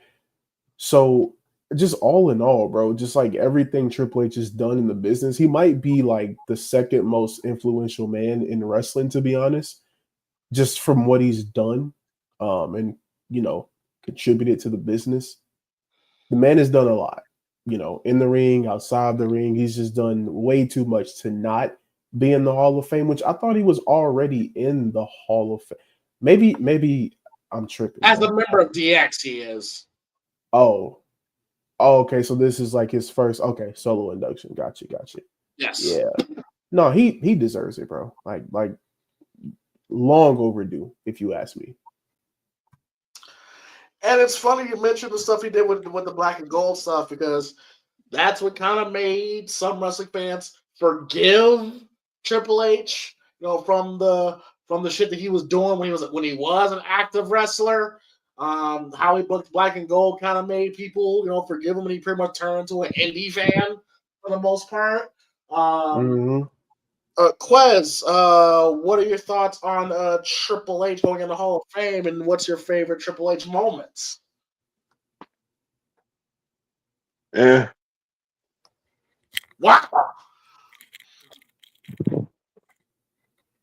Wow. Yeah, on Triple H being in the Hall of Fame. Interesting. You're not really a Triple H guy? Yeah. Okay.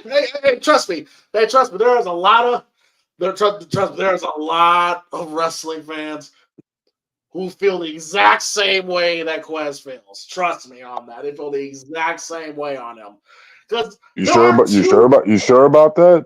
Because I didn't say I wasn't a Triple H guy. I just said, Well, I mean, I'm very sure because Triple H has a different set of people who it's interesting because there are the older, that's 40 and over that remember Triple H and they remember him as a wrestler and they fucking hate him from those days. And then you have the younger wrestling fans that know him as, Booker Triple H, CEO Triple H, NXT Black and Gold Triple H.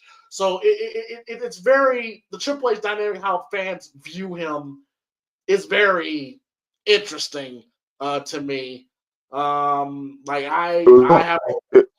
it was only a matter of time. I mean, he got in. All right, cool. Granted, it's just not a point where I was like, I don't care. It was just more so the fact of like, okay, he's in. It's not like I'm either one way or another about it. He been in the business a long time. I knew it was about time and it was due, and he got his due. Like he already was in there for DX. Only matter of time he got in there single wise, and he got in. I'm just not one way negative and one way positive about it. It was inevitable, as Thanos would say. Yeah, for sure. My favorite Triple H moment. Oh God. He had a lot of good moments, but he had a lot of very bad moments too. Katie Vick, anybody? Ooh. You had his initial heel run in 1999. That's what I wanted to ask. Who should be the person to induct them? I got a couple people in mind. Who do you all think should induct him? Nick Khan. That'd be hilarious. That would be Kurt funny. Angle.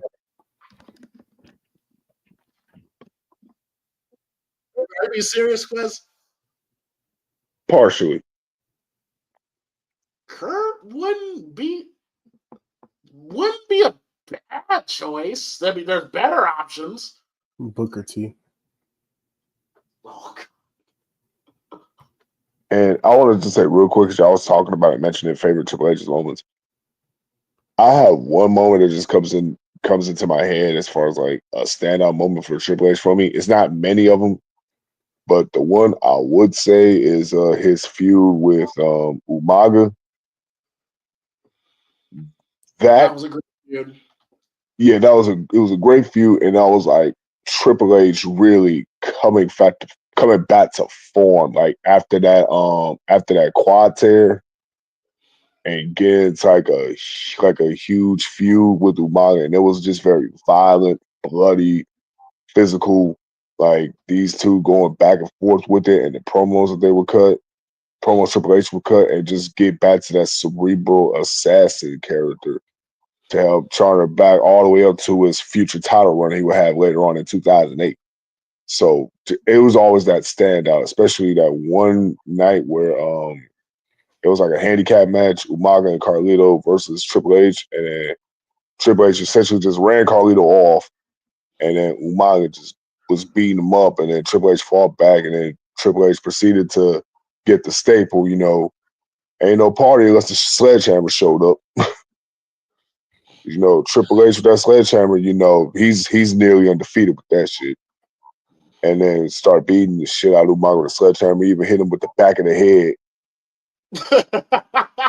Like, yo. Like, he really killed this nigga, bro. So, yeah. That was a good feud. I have, come on, like we're talking about Triple H going to Randy Orton's house. That was great. We ain't gonna talk. We ain't talking about that, man. Triple H should have been in jail and forfeited that Mania match. Somebody need to call the police. No, that was what King Booker said. What time crime time brothers? Like, somebody need to call the police. That was great. Oh hell no! I think I just got bumped. Went from Royal to Ebonics real quick. King Booker was awesome, man. Now WrestleMania 19 Triple H, absolutely not. Speaking of Booker T. Yeah, that was embarrassing. Dude, oh wait, you know what else? I just realized he could go in again. I forgot. Like Evolution's not in the Hall of Fame, are they? Like no, they're not. No, they're not. Yeah, go in again. Maybe they should Maybe they should be the ones who induct them. Evolution. That's a good that's a good pick. And also a quick side note. Wow, I know we're talking about this currently still, but for the recent history, like the active superstars that's going into the Hall of Fame, like as recent as like Rey Mysterio, he's still active and he's going to the Hall of Fame. So far, there's no signs of slowing with Orton. I know Cena's about to be done, and Cena's retiring. He's a lock for next year in Mania, just like how Taker retired. He was there immediately next year. Can you see Orton still being active and him being put in the Hall of Fame? Yeah, honestly, because they're running out of people. To be honest, they put in everybody. They have no one else to put in. So I mean, it's about time. Yeah, but according to Orton, he still feels he has what did he say at Survivor Series? He feels he has like 10 more years left in him. So I don't think Orton's gonna be in there anytime soon. The Orton wrestling till he's 55. God damn. Wait, how Mysterio got inducted. Mysterio got inducted. What was it, 2 years ago? And he's still going strong. Yeah, that is true. That's a good point. I think Orton still has a lot of if I'm being honest, I think Orton will probably be wrestling for another 5 years if all I can easily right. I'll say no more than 5, honestly. Yeah, especially with his style, because he works relatively safe. Yeah, like I can see him wrestling, for 5 more years for sure. But as far as Triple H moments for me, I would have to say my number one favorite Triple H moment. It has to be his Madison Square Garden return. When he came back from his injury the first time. Came back in Madison Square Garden, and the pop and reception he got was insane. Like, I remember Triple H saying he was so moved by that response when he went backstage and started crying because he did not anticipate the crowd to react for him like that. If you haven't, check out his entrance, January 2002. Triple H returns, one of the greatest returns of all time. I remember seeing that shit live, and I was in shock because I was so used to Triple H being booed.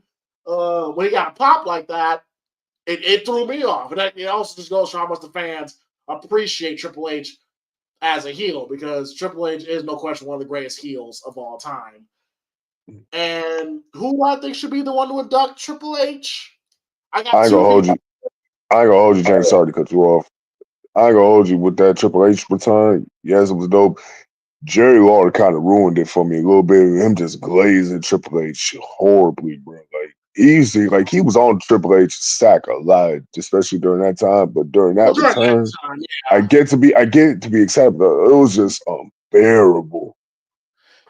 Yeah. During that time, when JR was always riding hard for the heels. Yeah, I get what you're saying. I say Kane was just unbearable, but yeah, you right. That was like a incredible moment at the Garden too. And one more quick one, real quick. I know you want to move on, but my other favorite moment was Mania 20, the lost Mania main event, so to speak. Triple H tapping out to Benoit at the Garden. so to speak, at the Garden, doing the Yeah. business there. Like at the time, like Benoit, he's my favorite wrestler, and I was happy to see him win. Like you would not expect Triple H to put somebody over at Mania, let alone tap out in the middle of the ring at Mania.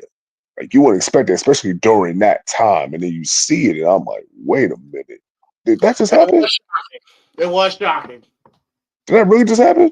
And then, of course, we know back-to-back Benoit doubled up against Shawn Michaels. And then it was like, Shawn, I did my job. Now it's your turn. You got to tap out to the sharpshooter.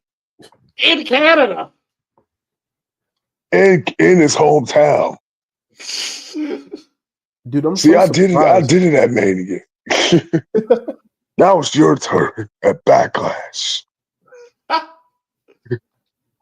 I can only imagine how that conversation went. Yeah, I'm not tapping out. That's just me.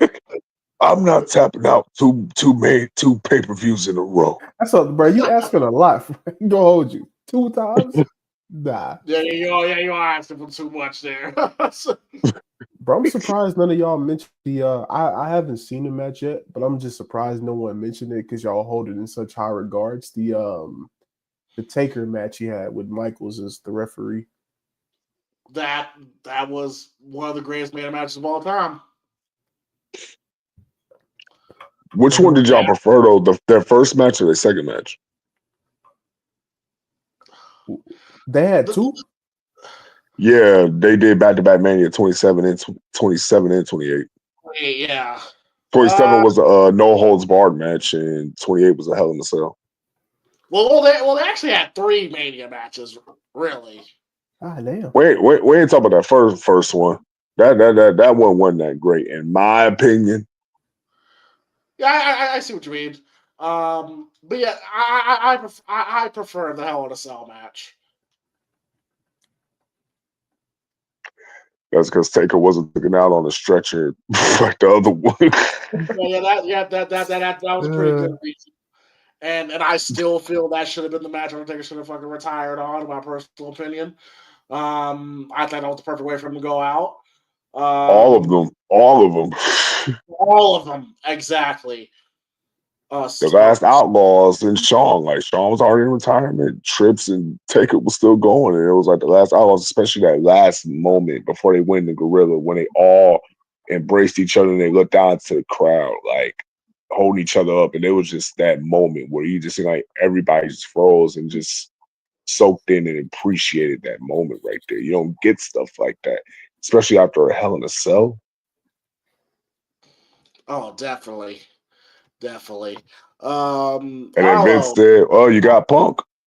You got Punk, man. Come on." Shit.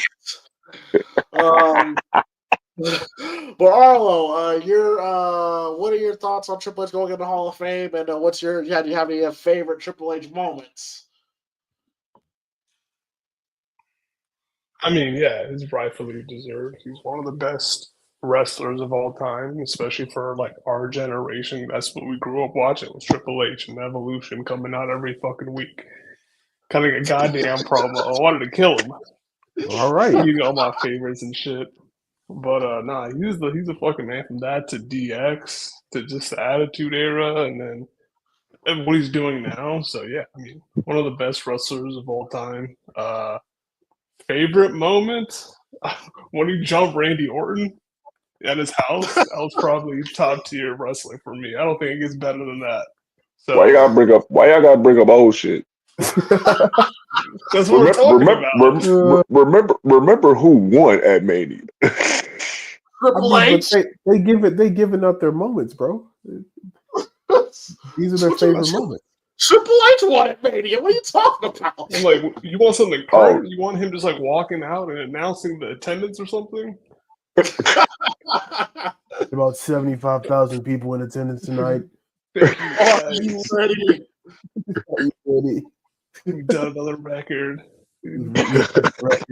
Most gates sold this week. 65,000 people, but it's really 70. Gotta love TKO performed well tonight. Yeah, Yeah. Nick Khan, Lee Gotta, Fitting, all those gotta guys. thank Nick Khan, Lee Fitting. Can't forget what Shawn Michaels is doing down in NXT.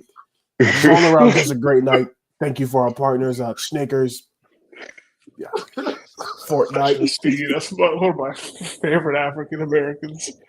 Look at my African American over there. Just join.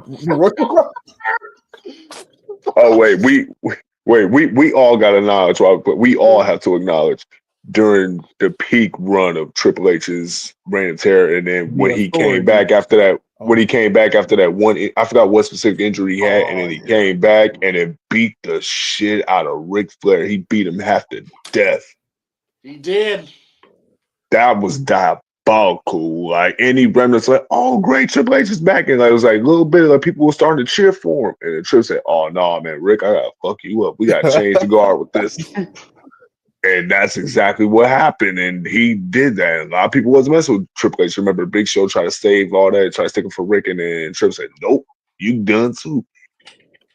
And then here comes White Knight Cena, and then all of a sudden, this is where it really changed in Cena's character, where people's like, "Oh nah, bro." First it was Edge, and it was like tweaking and Kurt Angle. When he feuded with Triple H, that's when it really started changing the guard, where people started to hate Cena, and then they unorganically create that face turn for Triple H, like at least in a tweener sense, because like we hate you, Triple H, but we hate Cena more. And they were cheering Triple H, and Triple H, you could tell he was loving it. Like James, you remember those promos he was cutting, where he was undercutting Cena on promos, talking about he could wrestle a broomstick and he'd get a better match than John. Bro, he did not like Cena, bro. He did not like him at all.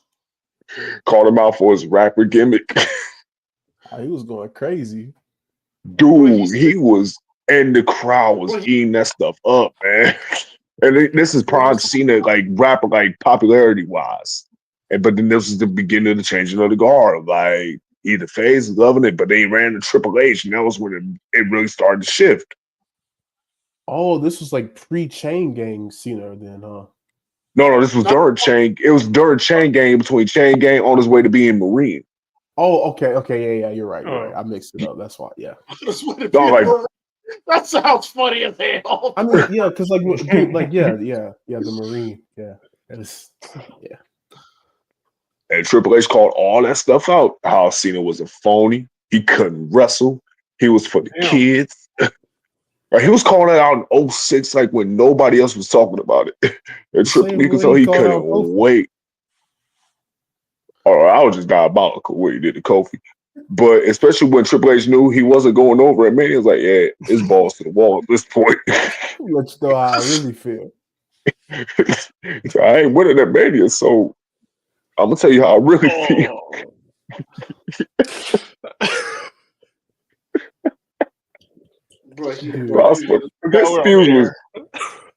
His feuds with Cena was always funny because no matter when he feuded with John was never the favorite, ever. No. Not in 06, not in 08, not even during the Authority storyline. Dude, when I was like still in my adolescence watching wrestling back in like 06 or 07, whatever, the only person I really thought that could beat John Cena was Triple H.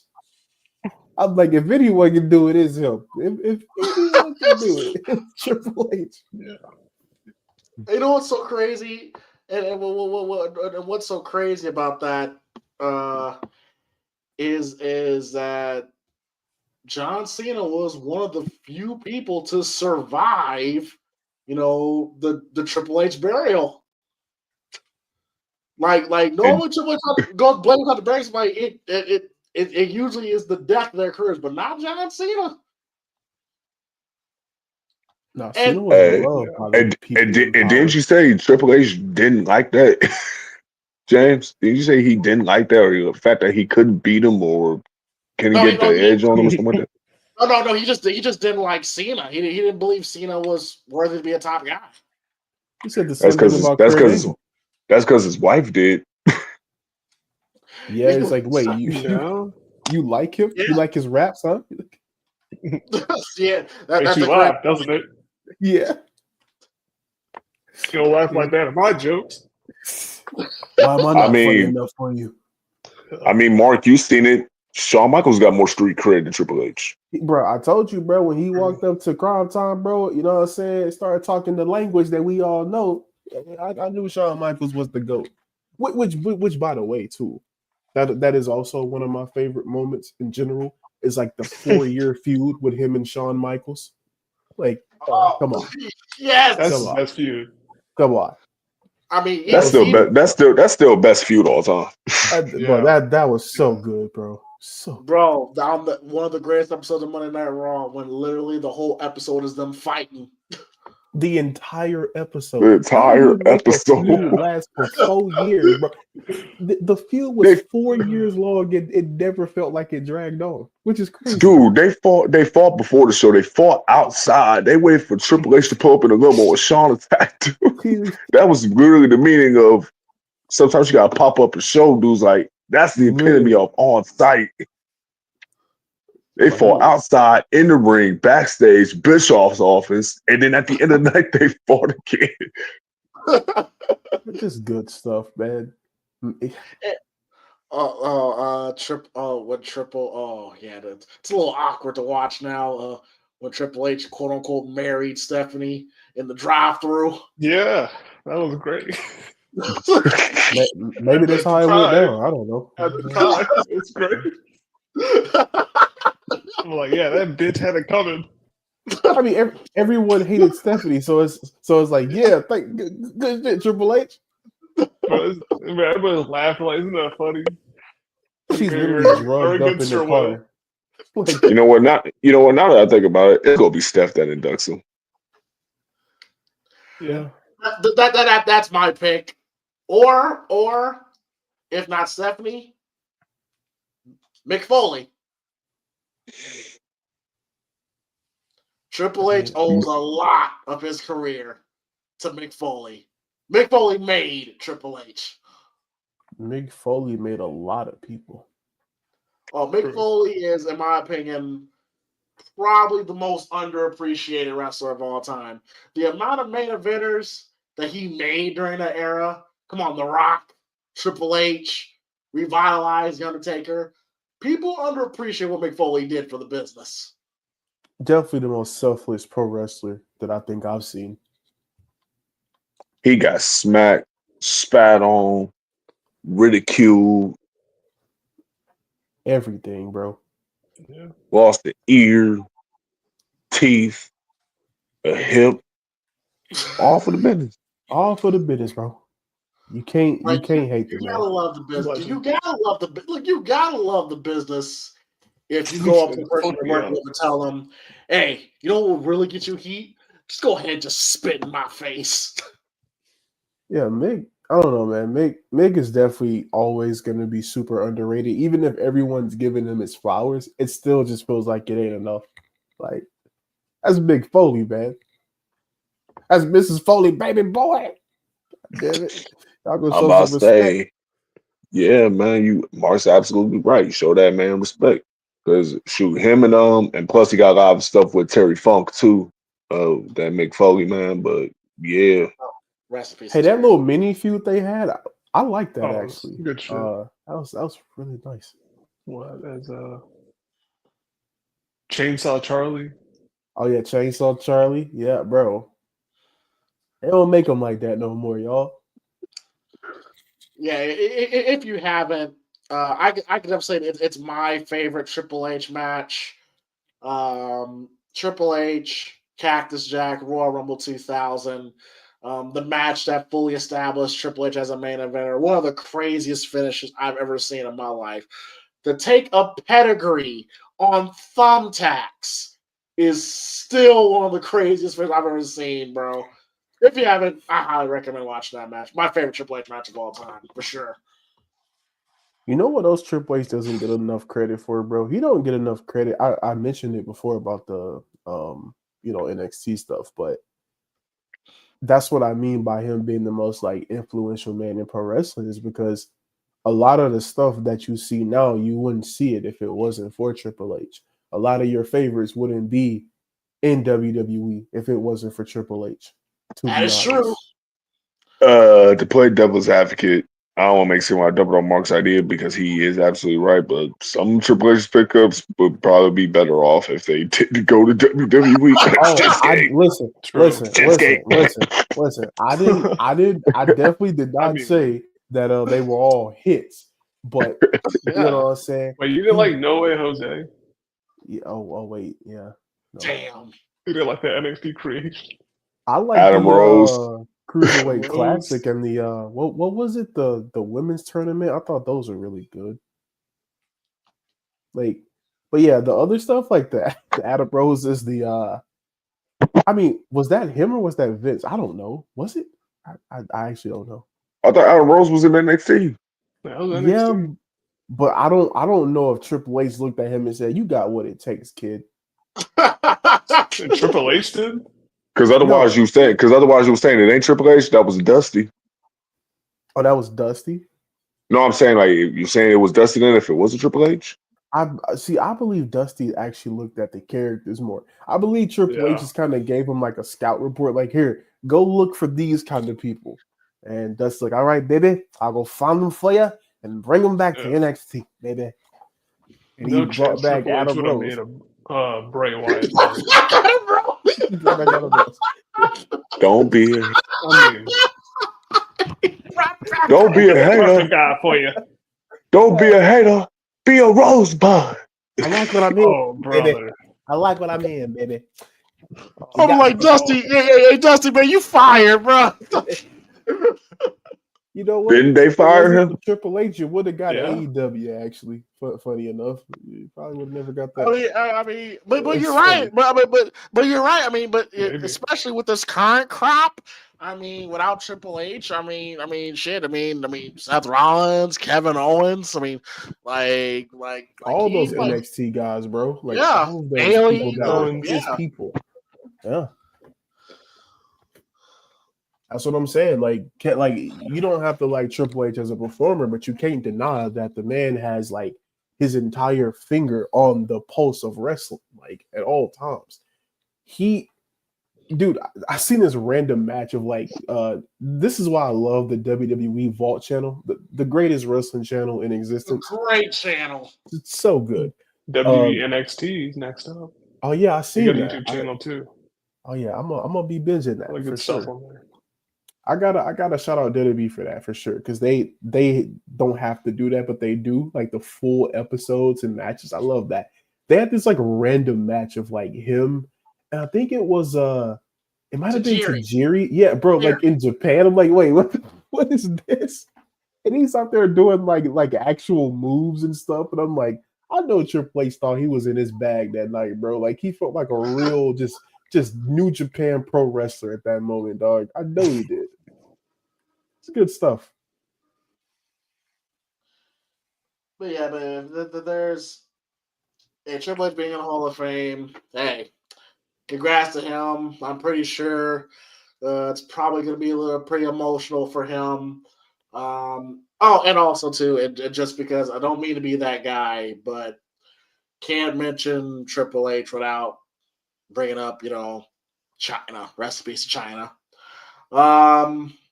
Yeah. But yeah. Shout out to DX, man. Dude, I wonder. What's that? I'm so sorry to cut you off, but I wonder now. You do know, like, because WWE has the partnership with TNA now, right? What's stopping them from putting the Hardy Boys in the Hall of Fame this year? Honestly, I think they're going to be the ones going to be introduced after Triple H. Because, bro, I'm telling you, I like in my head, I'm seeing the Hardys. I'm seeing like William Regal. I'm seeing a lot of people, bro. Like Cyndi Lauper, if she's not in there, like I think seeing some people. Yeah, I think of the because Hardy Boys have been talking. They've been talking more and more about retirement in their last run or whatsoever. So if not this year, then next year they're probably going to be in the Hall of Fame. Which, by the way, shout out to Jeff Hardy. I saw his interview with Chris Van Vliet. Hey, I'm gonna pray for Jeff, bro. Hopefully, he makes it through, man. Which, by the way, just really quickly, he once did say if he kept his head on straight, he'd probably be bigger than Cena. And I want to say, I kind of have to agree. He would have been bigger than John Cena. Yeah. There's no probably about it. Yeah. Well, I mean, the only thing that Cena has on Jeff has Cena on everything else. But the only thing that John has on Jeff, Cena's a better talker. But everything else, Jeff clears him on. But Jeff was the modern, well, not modern. Well, yeah, I guess whatever. He was Jey Uso's the modern day Jeff Hardy, is what I'm trying to say. The ultimate baby face. The ultimate. You can't not root for Jeff Hardy, bro. Like it's Jeff Hardy, and so even if Cena was a better talker, which James obviously is right, he definitely was. He didn't have the real connection with the fans, bro. Like Cena had a connection, but I'm telling you, exactly, bro. Like it's a different level of connection. Even if put it like this, of course, Jey Uso's connection is somewhat like manufactured, right? So is Jeff Hardy's, but it gets to a point where it becomes like a more human connection over time, and that's something Cena never really got until like the tail end of his career. I mean, until he became part-time. Yeah. But holy shit, this guy was really good this whole time. We're just shitting on him. Why did we hate him?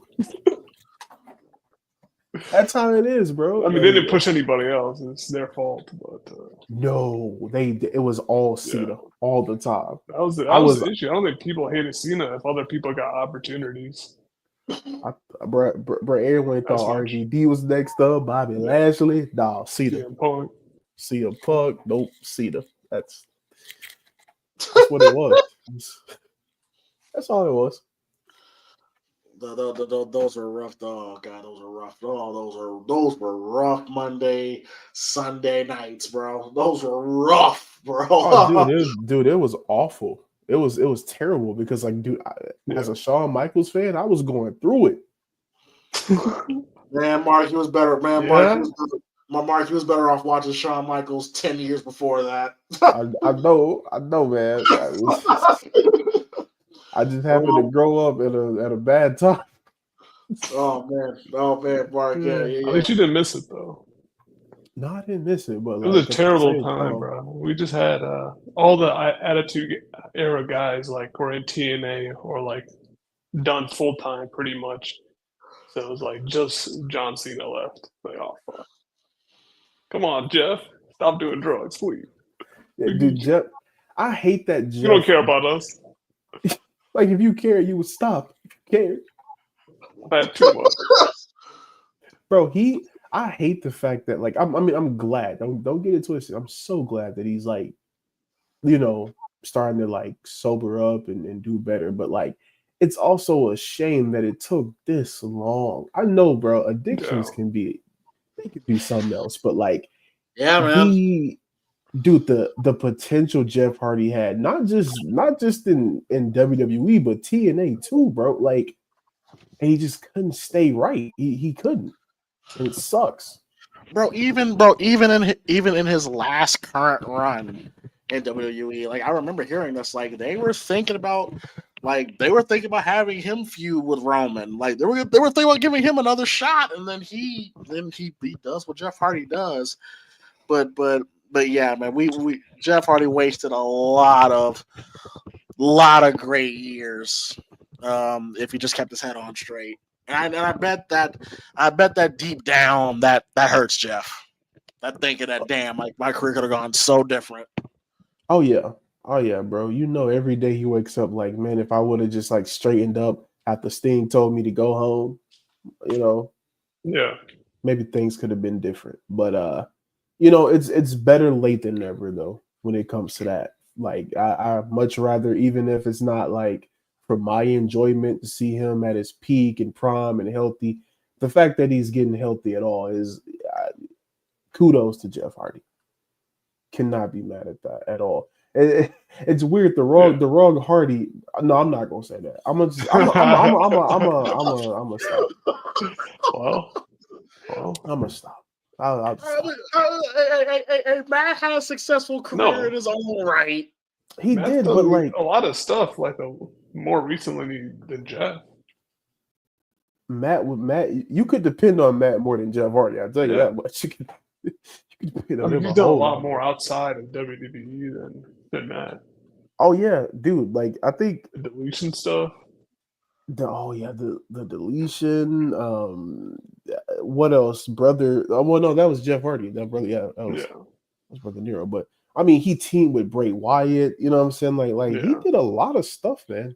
Well, I mean, it was always said that that Matt was always the brains behind the Hardy Boys tag team. Like Jeff was a spot guy, but they said like the brains behind it was Matt. So yeah, no, I could see that, bro. And I know we've moved past the Jey Uso stuff 100%, but it just reminded me of like, I know people were saying like, how could you go from having someone be in a tag team to being like a big star? And it's like, easily that always happens in wrestling. It used to happen all the time.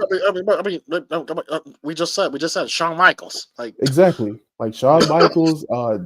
Obviously the Hardy Boys at one point. You know what I'm saying? Edge and Christian, like. Yeah. It always happens. I mean, I saw people saying like Jey Uso is like the equivalent of like Devon Dudley winning the Royal Rumble. That's disrespectful. That's disrespectful. I'm like, bro, y'all ain't. I love Devon, but come on. Yeah, dude. We love Devon over here. Devon's the man. But yeah, come on.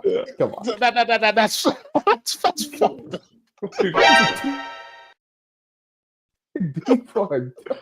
Bro, people are gonna understand one day that Jey Uso is Mick Foley, but they don't want to. Literally, no, literally, and bro, Jey.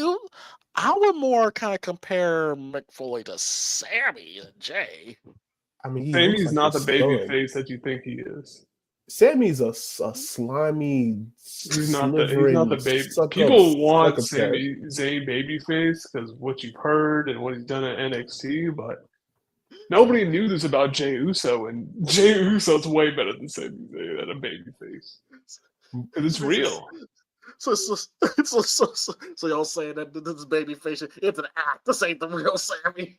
Dude, I think Sami Zayn deep down is always a heel, though. To be honest, I feel like he just puts on the front, like, I'm a good guy, kinda. But then whenever Kevin Owens comes around, he started changing, bro.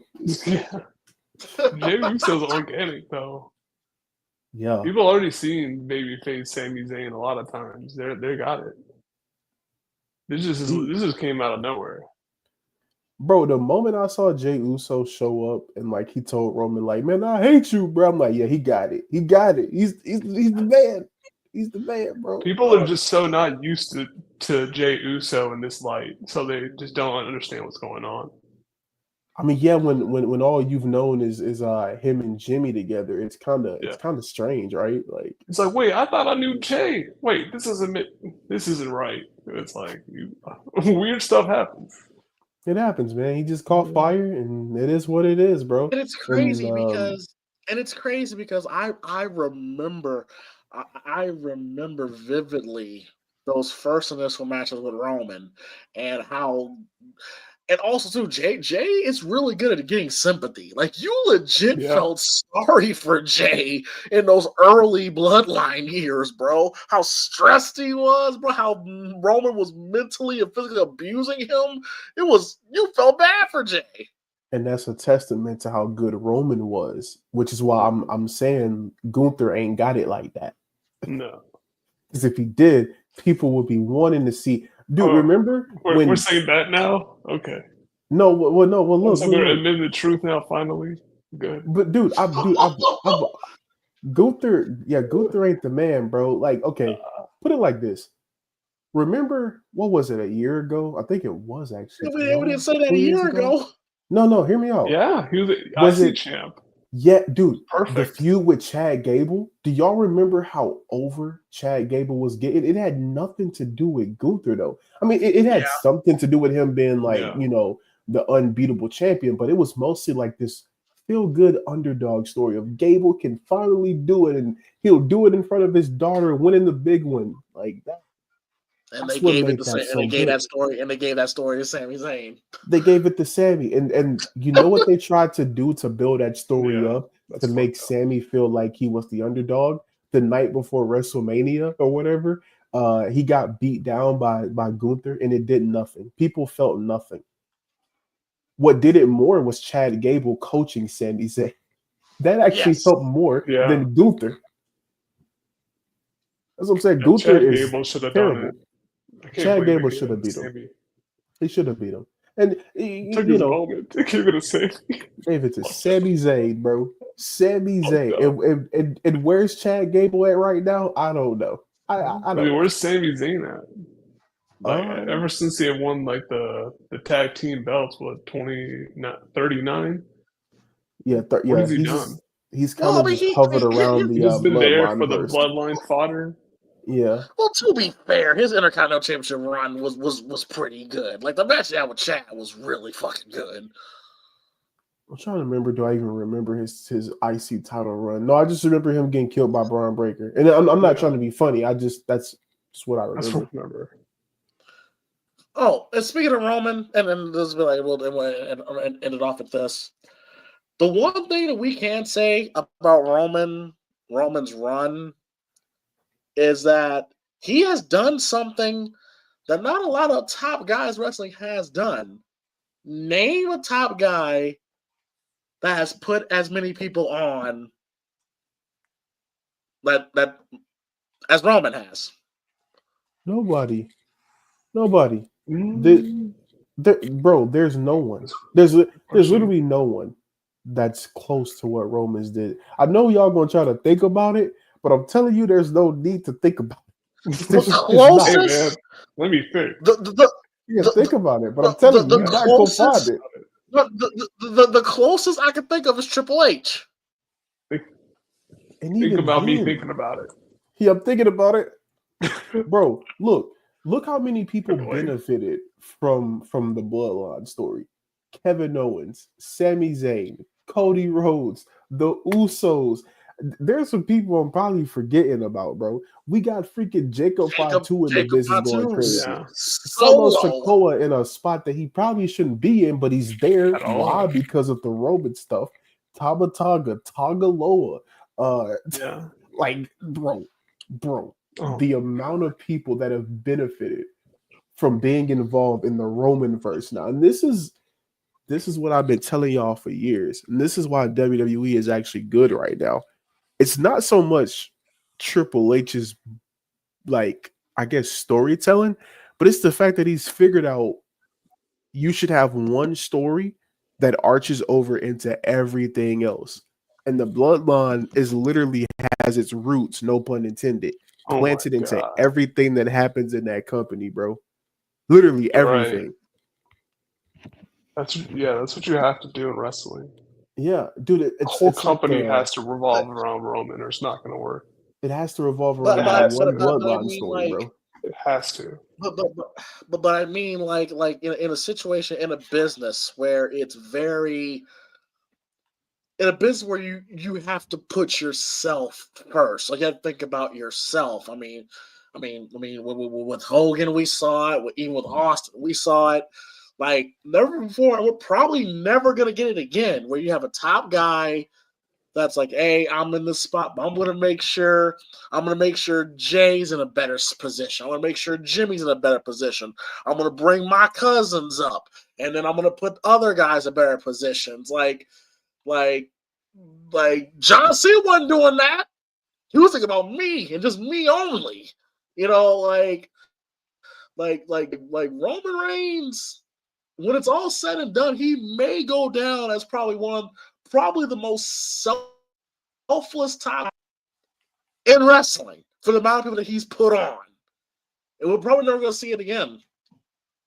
I mean, bro, like You're right, because dude, look at like every story that happens right now, right? Like so, like whenever Sami Zayn comes out, I know we just argued the point about like what is Sami Zayn doing, just hovering around the bloodline stuff, which is totally true. But whenever something happens with a Sami Zayn or a Kevin Owens, what's the first thing you thinking about? Bloodline implications. Like dude, I'm telling you that's the first thing you thinking about is what's about to happen with the bloodline now. Like it's this is I don't know. This is what they've been needing forever. Was that one story that affects everything else, which is what you could correct me if I'm wrong, James, because I wasn't watching the Attitude Era, but I would imagine this is kind of what like the corporation was to like most of the storylines at the time. Like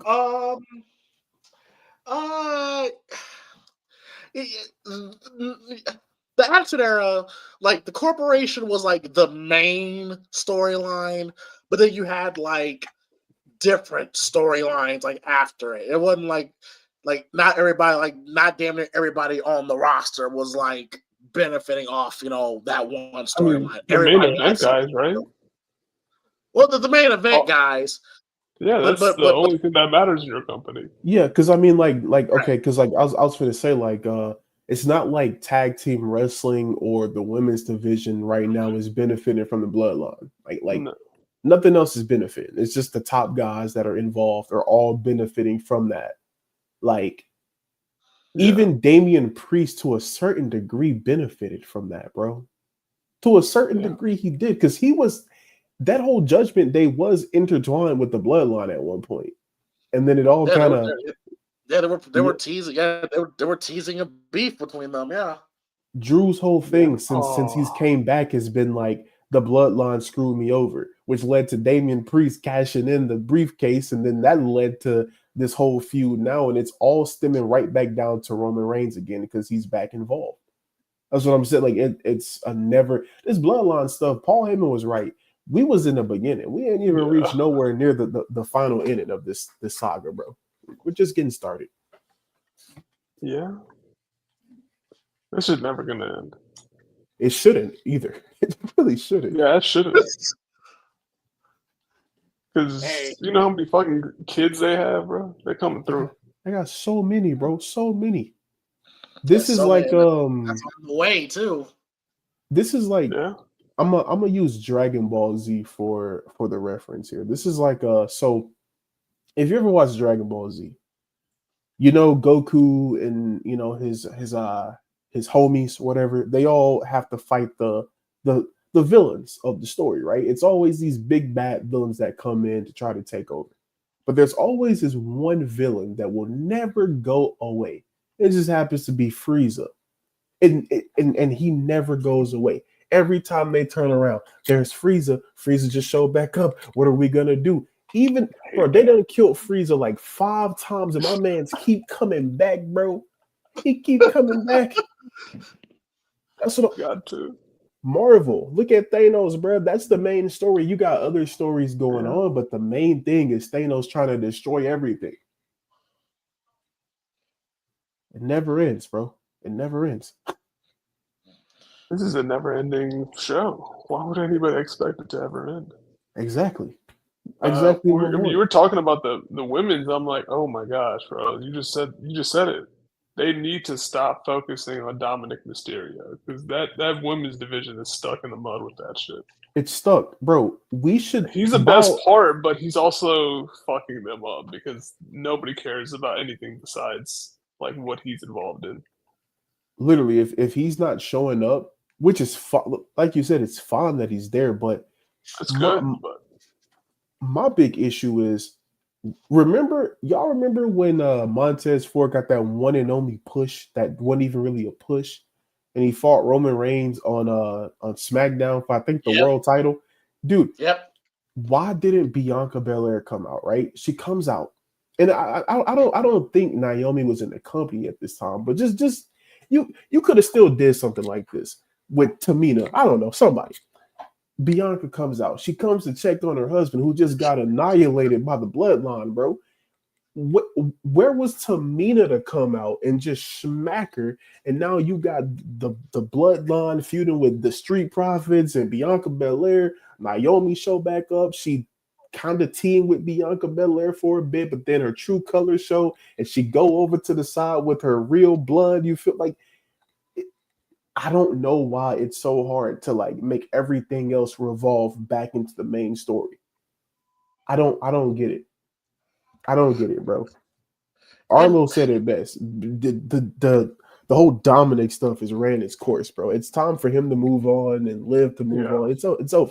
It's over. Well, I mean, push it until 3 years, bro. Literally. Well, I mean, to be fair, well, it seemed like they're gonna put Liv and more like in a tag team role, and Dominic because there's really nothing more else you can do with those two at this point.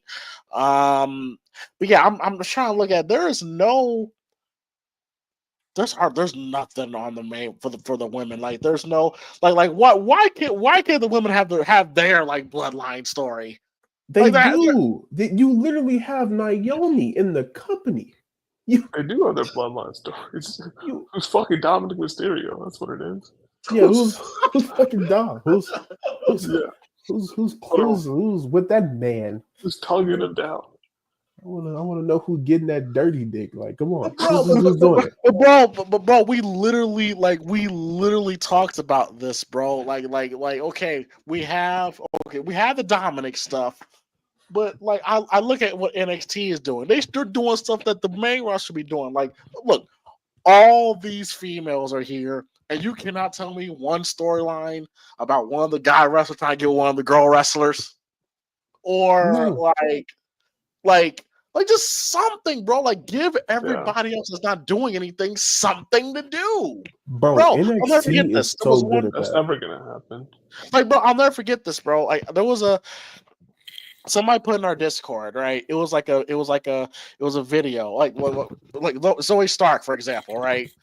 Like Zoe Stark, I think she was backstage, and Maxine Dupree was put on a mission to pretty much womanize, quote unquote, Zoe Stark, pretty much, where she's like she got Zoe Stark wearing makeup and wearing a dress, and she's becoming a little bit more feminine and all that stuff. And then Shayna and Sonya are hating pretty much. And I'm just like, why not just take that and put that on TV? If you want to get Zoe Stark over, this is how you do it.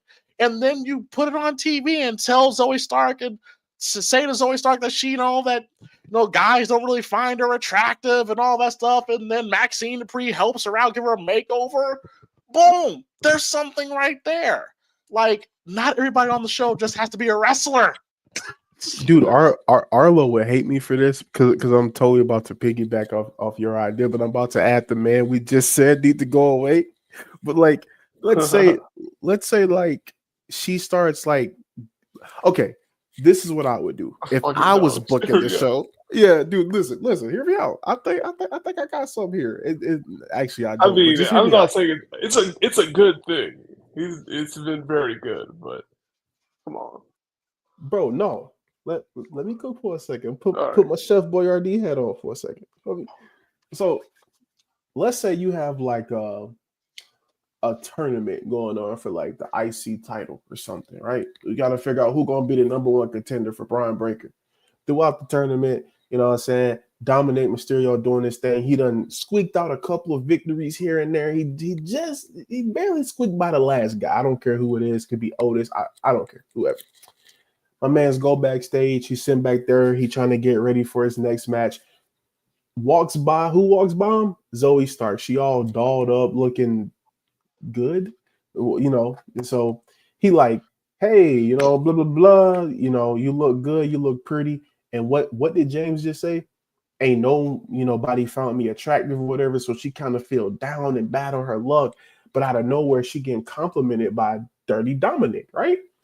Now during this time, everyone telling her you need to stay away from Dominic. Look at how he did Rhea. Even Rhea walks up, right? What better way to get someone to care about Zoe Starks and having her interact with the top woman. I'm trying to tell you, he ain't no good for you. He ain't no, leave him alone. She don't listen. She ends up going out there helping Dominic Mysterio beat Braun Breaker for the Intercontinental Championship, right? So now he's the champion. He's walking around. He's Mr. Hot Stuff. In the end, he ends up breaking her heart. She catch him cheating on her with somebody else.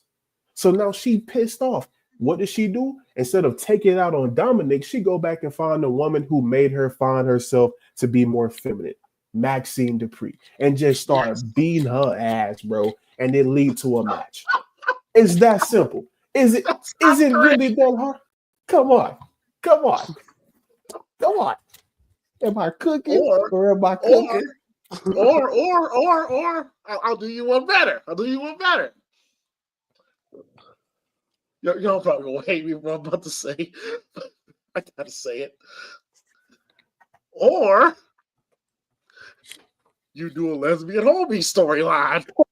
I should know you was gonna go. I should have known you was gonna go. As long as it does not involve Dominic Mysterio, I don't care.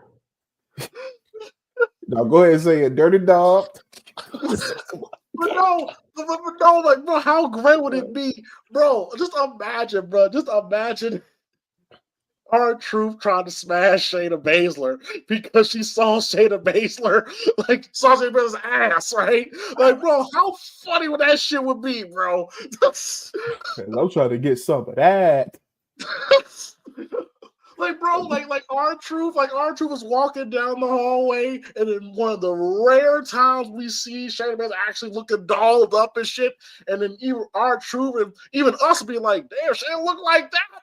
And then R-Truth is trying to get with Shayna, and Shayna's like, hey, bro, I like women. And then R-Truth for weeks is trying to get with, that would be some great shit. R-Truth's like, me too. What's up? What's up?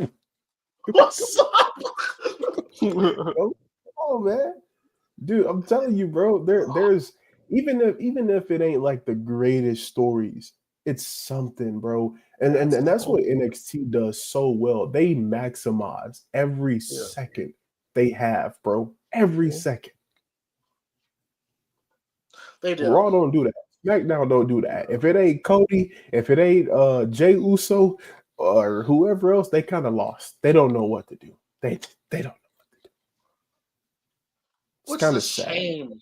Which is a shame, man. Because I'm just like, bro, like, you mean to tell me that you got all these people on here and you can't find nothing for these people to do? No. Like, they're all going to sit back and eat roast beef in the catering all damn day? That's what I'm saying. Like, what's stopping Apollo Crews from coming out? Yes, we don't really care for Apollo Crews, but what's stopping him from coming out and being like, you know what? I'm tired of sitting back here. I'm tired of being disrespected. I was a former IC champion. I want a shot at you, Braun Breaker. Like, it could be a 1 week thing, but bro, give him something, bro. Bro, they gave Apollo Crews. He pretty much became Fearmonger from Black Panther. Yeah. Dude, like, bro, like, what the fuck? That's what I'm saying, bro. Killmonger. I'm sorry. I hate to bring up AEW right now, but because I just hate to bring it up, but what's stopping them from having like a callback of like Shane and Adam Page from their feud, and Adam Page been getting beat down by what's his name, the Death Riders every single week. And he can't count on no one because he's been beating up everybody. Ever since the feud with Swerve, he ain't been the same. What's stopping him from going out there and saying, man, you know what? I know this is a bad idea, but Swerve, I need your help, bro. And for weeks, Swerve like, nope, I can't do it. Not going to help you. I don't like you. I'm never going to team with you. Somehow, some way, the Death Riders end up sticking their nose into Swerve's business. Now Swerve got a problem with them, which ends up leading to them becoming a pseudo tag team. You know how crazy the crowd will go to see Hangman and Swerve team together? It's like the whole 2-man power trip, but like not that, but you know what I'm trying to say, right? Like, yeah. You've been asking for like a storyline between those two to be a tag team for a while now. I just think it would work. I really do. Some of the best tag teams end up being like coming from like people who were like in crazy long, just like blood feuds, bro. Like, I just think it will work. They don't have to like each other. They kind of just like for a few months, it's like I'm waiting on the other person to turn on the other person, but then eventually they find out, hey, you know what? You ain't that bad, bro. You know what I'm saying? Bro, that's why I liked when Cody and Roman became a tag team. They're just like, bro, like because of stuff like that, can they get along? You know, I just don't understand. Brock and Cody. Brock and Cody, yeah, that was such a short tag. That 2 hours was awesome. Bro, for 2 hours, we all believe. You know what? I still feel goddamn Brock. Why'd you have to? I still thought I'd be a great tag team. Come on, Team Nightmare, bro. Bro, I'd be a great tag team. Team Nightmare, Brock and Cody. The Nightmare Beast. This should go kind of crazy, bro. But see, dude, I guarantee you they would have better storylines in the tag team division if you put top guys in there. Because remember, back in the day, you had Rated RKO for a bit, Jericho, all these different tag teams, and guess what? They gave them stories. They gave them storylines, man. Every tag team don't have to be an actual tag team. For real. They don't have to be. And here's another problem, and another problem that I've noticed how the show is written. It just feels like for Cody Rhodes' example, it just feels like the only person that wants Cody's belt is Kevin Owens. Nobody else does. No. Like, if you watch Raw from like back in the day, everybody was trying to get an opportunity to face the champion. You know, like, you don't get that feeling. You feel the same way about not just Cody, but everybody's title. It's like, outside of that one person, nobody else is trying to fight for a title. So again, it makes everybody seem pointless. Because, like, yeah, Cody has Kevin Owens, but he should be worried about, an upcoming Carmelo or LA Knight who's trying to get a shot. Again,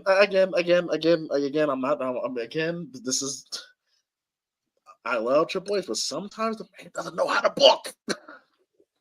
I think, honestly, I feel like he focuses so much on the main story. And I think this is what all promoters probably do, that they focus so much on that main story that everything else suffers because of that.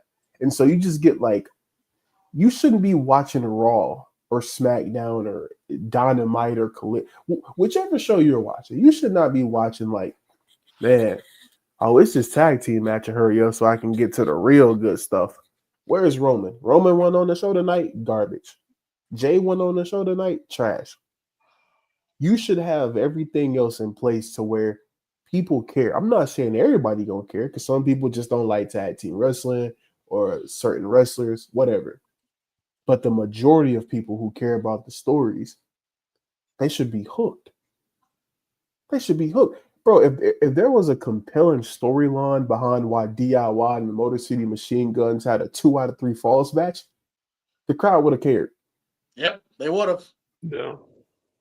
The crowd would have ate it up, bro. You can have the best 5-star banger match, Dave Metzler approved, that you want, but if there's no story there, bro, no one cares. No one.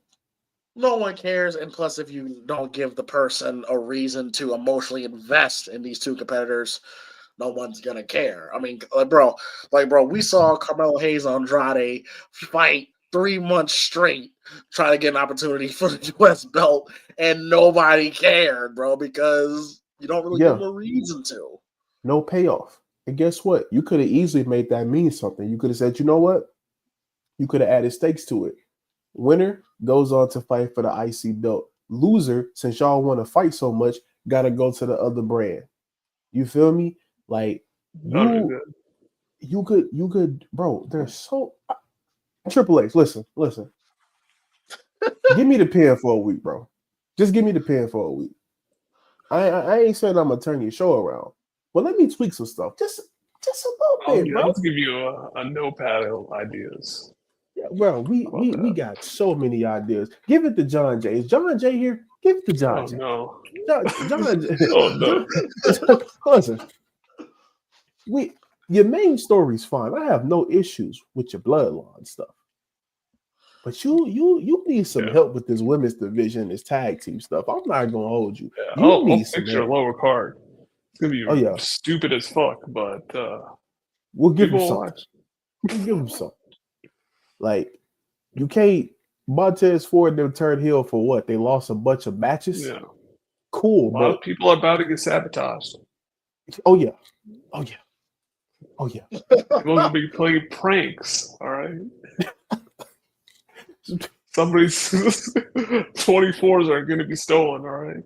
24. Yeah. Not no 18s, not 22s. Yeah, bro. Who's still at 24s? Somebody. I really hope it's Andrade still in 24s off Charlotte's card, bro. For some reason, that'd be hilarious. Where do you, man? Hilarious. He bought 24s and he get that shit back. Get my shit back. He ended up paying off the people to go help him get him off the car.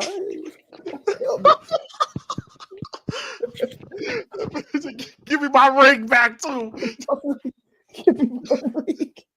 I'm telling Bro, you, man, bro. we haven't seen like we've never seen like a courtroom in a wrestling or a funeral in a long time. I mean, funeral we've seen, but that was a long time ago. But like stuff like that, that's gold. People love that. That is true. We've never had we haven't had a wedding. Well, I think the last wedding we saw was Lashley and Lana, was it? Oh God, yeah. The fact that they didn't do it with Dom and Rhea is like, yeah, Vince is not here. He would have Yeah, done that that was shit. So you see, yeah, it was some of the biggest shows. It was. People tuned They in. haven't even done for it that. for Dom and Liv yet. Well, yeah, they did, bro. I think they dumped that stuff down so hard at this point. They're like, it don't matter. And the thing that hurt Dominic is that he's been involved with Rhea Ripley for like 2 years, 3-4 years now, bro. Like, I don't care no more. Like, move on, bro. Like, Hey, you just got one white girl, now you got another one, bro. You good? just keep moving on to the next. It's not that much different. That's what I'm saying. Like, it's kind of strange, like how I think NXT like telling the same story but better with what's the guy's name, James? I don't even know if you know who I'm talking about. Ashante, the Adonis. Oh yeah, Shotty Adonis and Nikita Lyons. That's yeah. They're doing a better job with that than Dominic right now. To be honest, like it's kind of weird. He's in a position where he needs to just be wrestling more and winning stuff and being more conniving. Like he just kind of feels like he's still in the same role of I don't know what to do unless the girl tells me what to do. He's a cuck.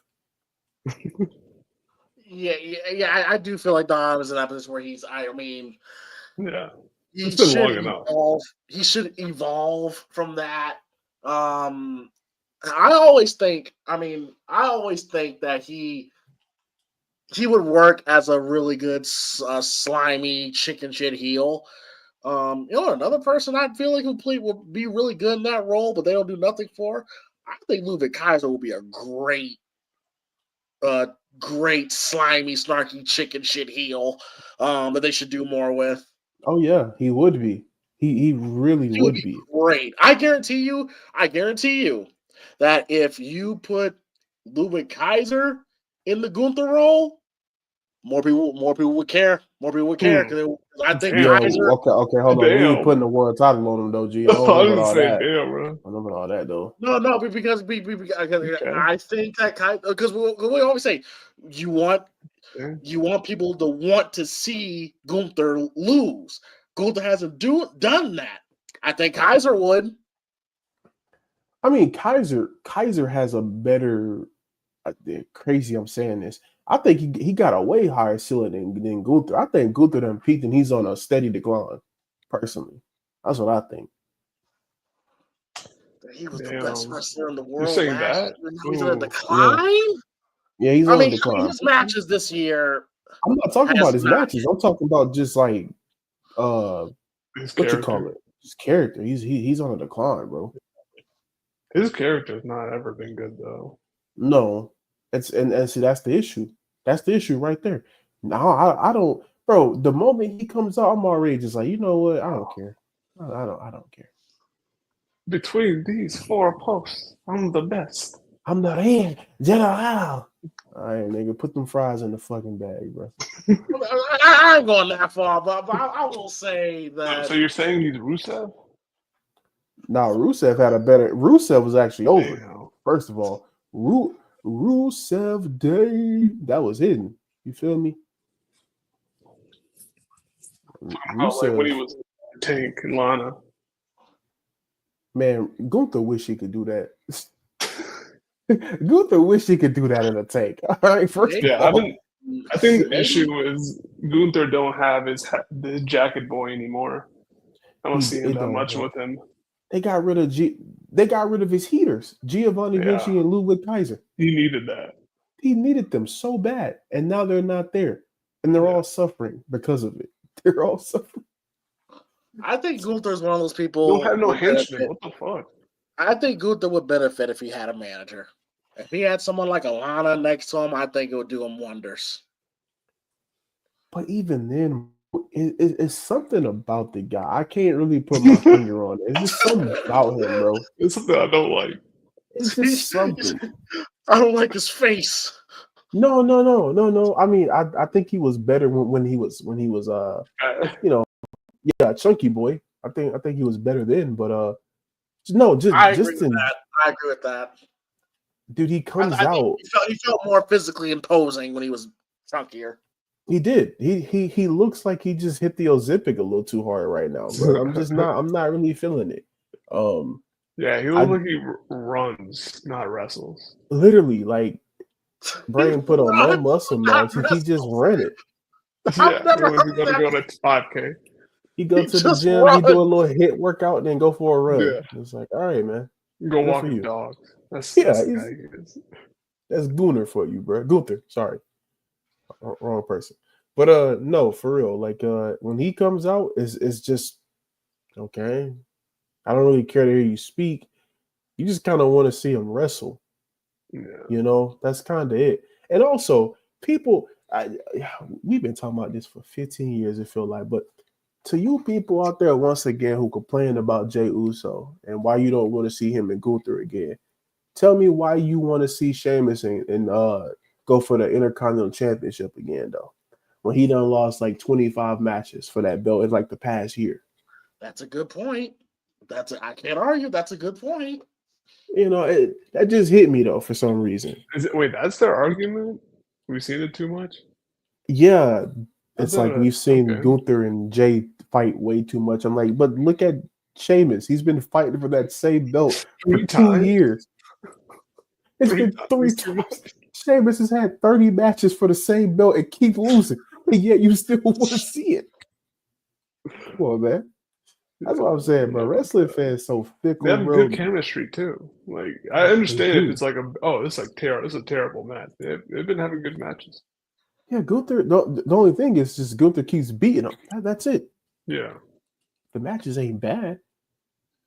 I don't get it, man. I don't get wrestling fans sometimes, bro. Like you get what you want, you're mad. Yeah. You don't get what you want, you're mad. Like you just always mad. You know. One thing I think CM Punk had like an interview with like Daniel Cormier and like Chael Sonnen. And he was talking about like, yeah, I mean like there's 29 other fan bases who are going to be mad that their guy didn't win the Rumble. I'm like, that's a good point. Yeah, it's like if your guy didn't win, you're going to be upset, and you had like some of the biggest stars of all time in the ring at the time, so a lot more people are going to be mad. But we were talking about that too earlier, me and James, because I brought up LA Knight, and I was like, you know how many people were probably pissed off that LA Knight ain't win the Rumble? Yeah, that's LA Knight. That's freaking LA Knight, man. You talking about Cena, CM Punk, Roman Reigns? Yeah, all those people who love them and bro, CM Punk's right though. Like, y'all may think it's funny, but there was somebody out there who saw what's his name come out. I can't think of his name right now for some reason. Damian Priest, and they were like, he needs to win the Rumble. I'm telling you, every single person in this Rumble, sure. even the Miz, well, maybe not the Miz, but everyone else. Yeah. Somebody said they should win. They should win. Everybody you wants a can't guy please to them all. main event WrestleMania too. Yeah, It's not gonna happen. Jay wasn't even my guy, y'all. He wasn't my guy. I didn't really want Jay to win the Rumble, but I said I could totally see it, and that's why I predicted it. But that wasn't that ain't who I wanted to see win. But I'm not mad at it. Yeah, I don't get it. That's what I'm saying, man. You can't please these people, especially the people who always crying, bro. Like, do y'all just not enjoy wrestling? Like, and if so, why do you continue to look at it? Well, I mean, it's no different. I mean, it's no different when when people look heavy deep into the behind the scenes stuff of the favorite movies or whatsoever. It's literally just like that. Wrestling fans take a little bit more to the extreme, but it's pretty much that. Hardy says, Triple H won't give up on Karrion Kross. He damn sure ain't giving up on Gunther. The Karrion Kross thing is interesting to me. Granted, what he's doing is not. It's not translating into wins or championships, but he's got a very interesting role on these shows now. And you've noticed it too? Yes, where he's pretty much kind of like being like the little devil on the shoulder, that's trying to make people like Sami Zayn or Seth Rollins, where he's kind of be like, "Don't you get tired of being screwed over? Aren't you tired of this guy getting opportunities that you're not?" He's kind of like trying to make them embrace their evil side, pretty much. It's a very interesting role he got Karrion Kross in. Wish it would translate to actually wins, but yeah, he's on the show. He's on the show. He's got a character. He's on the show. He has a storyline purpose, even if it's not like you said in the ring.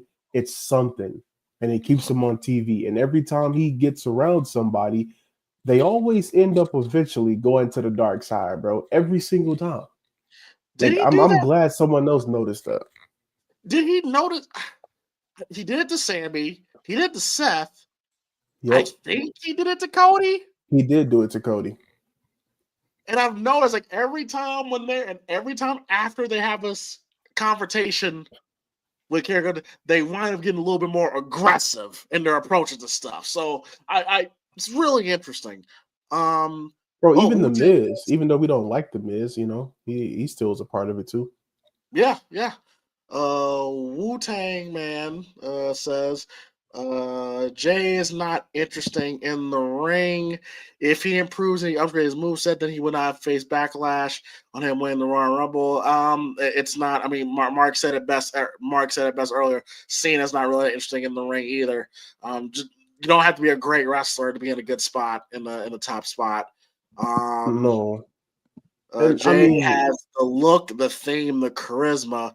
It's his moveset that bothers me. I mean, which is fair, but it really doesn't. Look, Hulk Hogan. I mean, I know it's blasphemous to say his name now. Hulk Hogan had the most basic ass moveset you could possibly ask for, and he was like one of the biggest stars in the industry. Like, it really doesn't matter if you can wrestle. It really doesn't. No, I mean, like you just need to be able to go in there and not put on a snooze fest, basically. Unfortunately for Jay, I feel like I'm not going to, hate on Wu-Tang Man's comment, because I mean it is a valid point.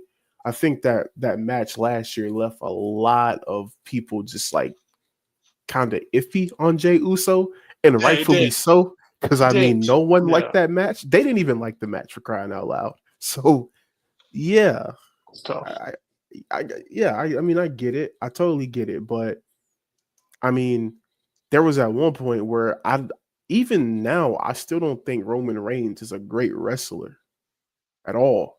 I just think he's really good at telling a story. So his matches end up being pretty good.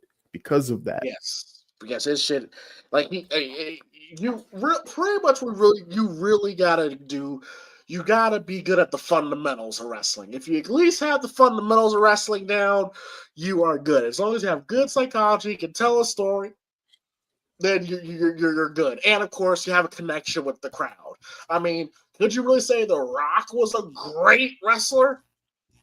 No, but it's everything else that he did to overshadow it. Is Jey believable as a character? Well, I said earlier in the show to the wrong feet, like Jey, we love Jey because of his high energy. He's a high energy babyface. Like what I say earlier, Mark, he's got that drunk uncle energy. You know, that the drunk uncle. Yeah, the drunk uncle. Where you just, when you go to the cookout, you see Jey, you know it's going to be a great time. Believable as a main event star world champion, that remains to be seen. But I mean, it just remains to be seen. All he needs to do is win the championship for that to happen. Like I said, I still don't think I mean, you can just write his name down and it happens. Yeah. Nothing has to happen for that statement to be true, besides Triple H. So yeah, I'll have him win. That's it. Yeah. I mean, that changes everybody's mind once he wins one championship. That's what I'm saying. Like if they would have had him win more before, this conversation wouldn't be like this. It really wouldn't. Because just as fast, people forgot that he pinned Roman Reigns last year. Yeah, first person. So that's what I'm saying. Like it just goes to show you that all it takes is like Arlo said, just Triple H to put Jey Uso wins, and it's that simple. I don't know if he's world title material. If he wins the title, he is. Mm-hmm. That's all it takes. Jinder Mahal was world title material. He won the title twice.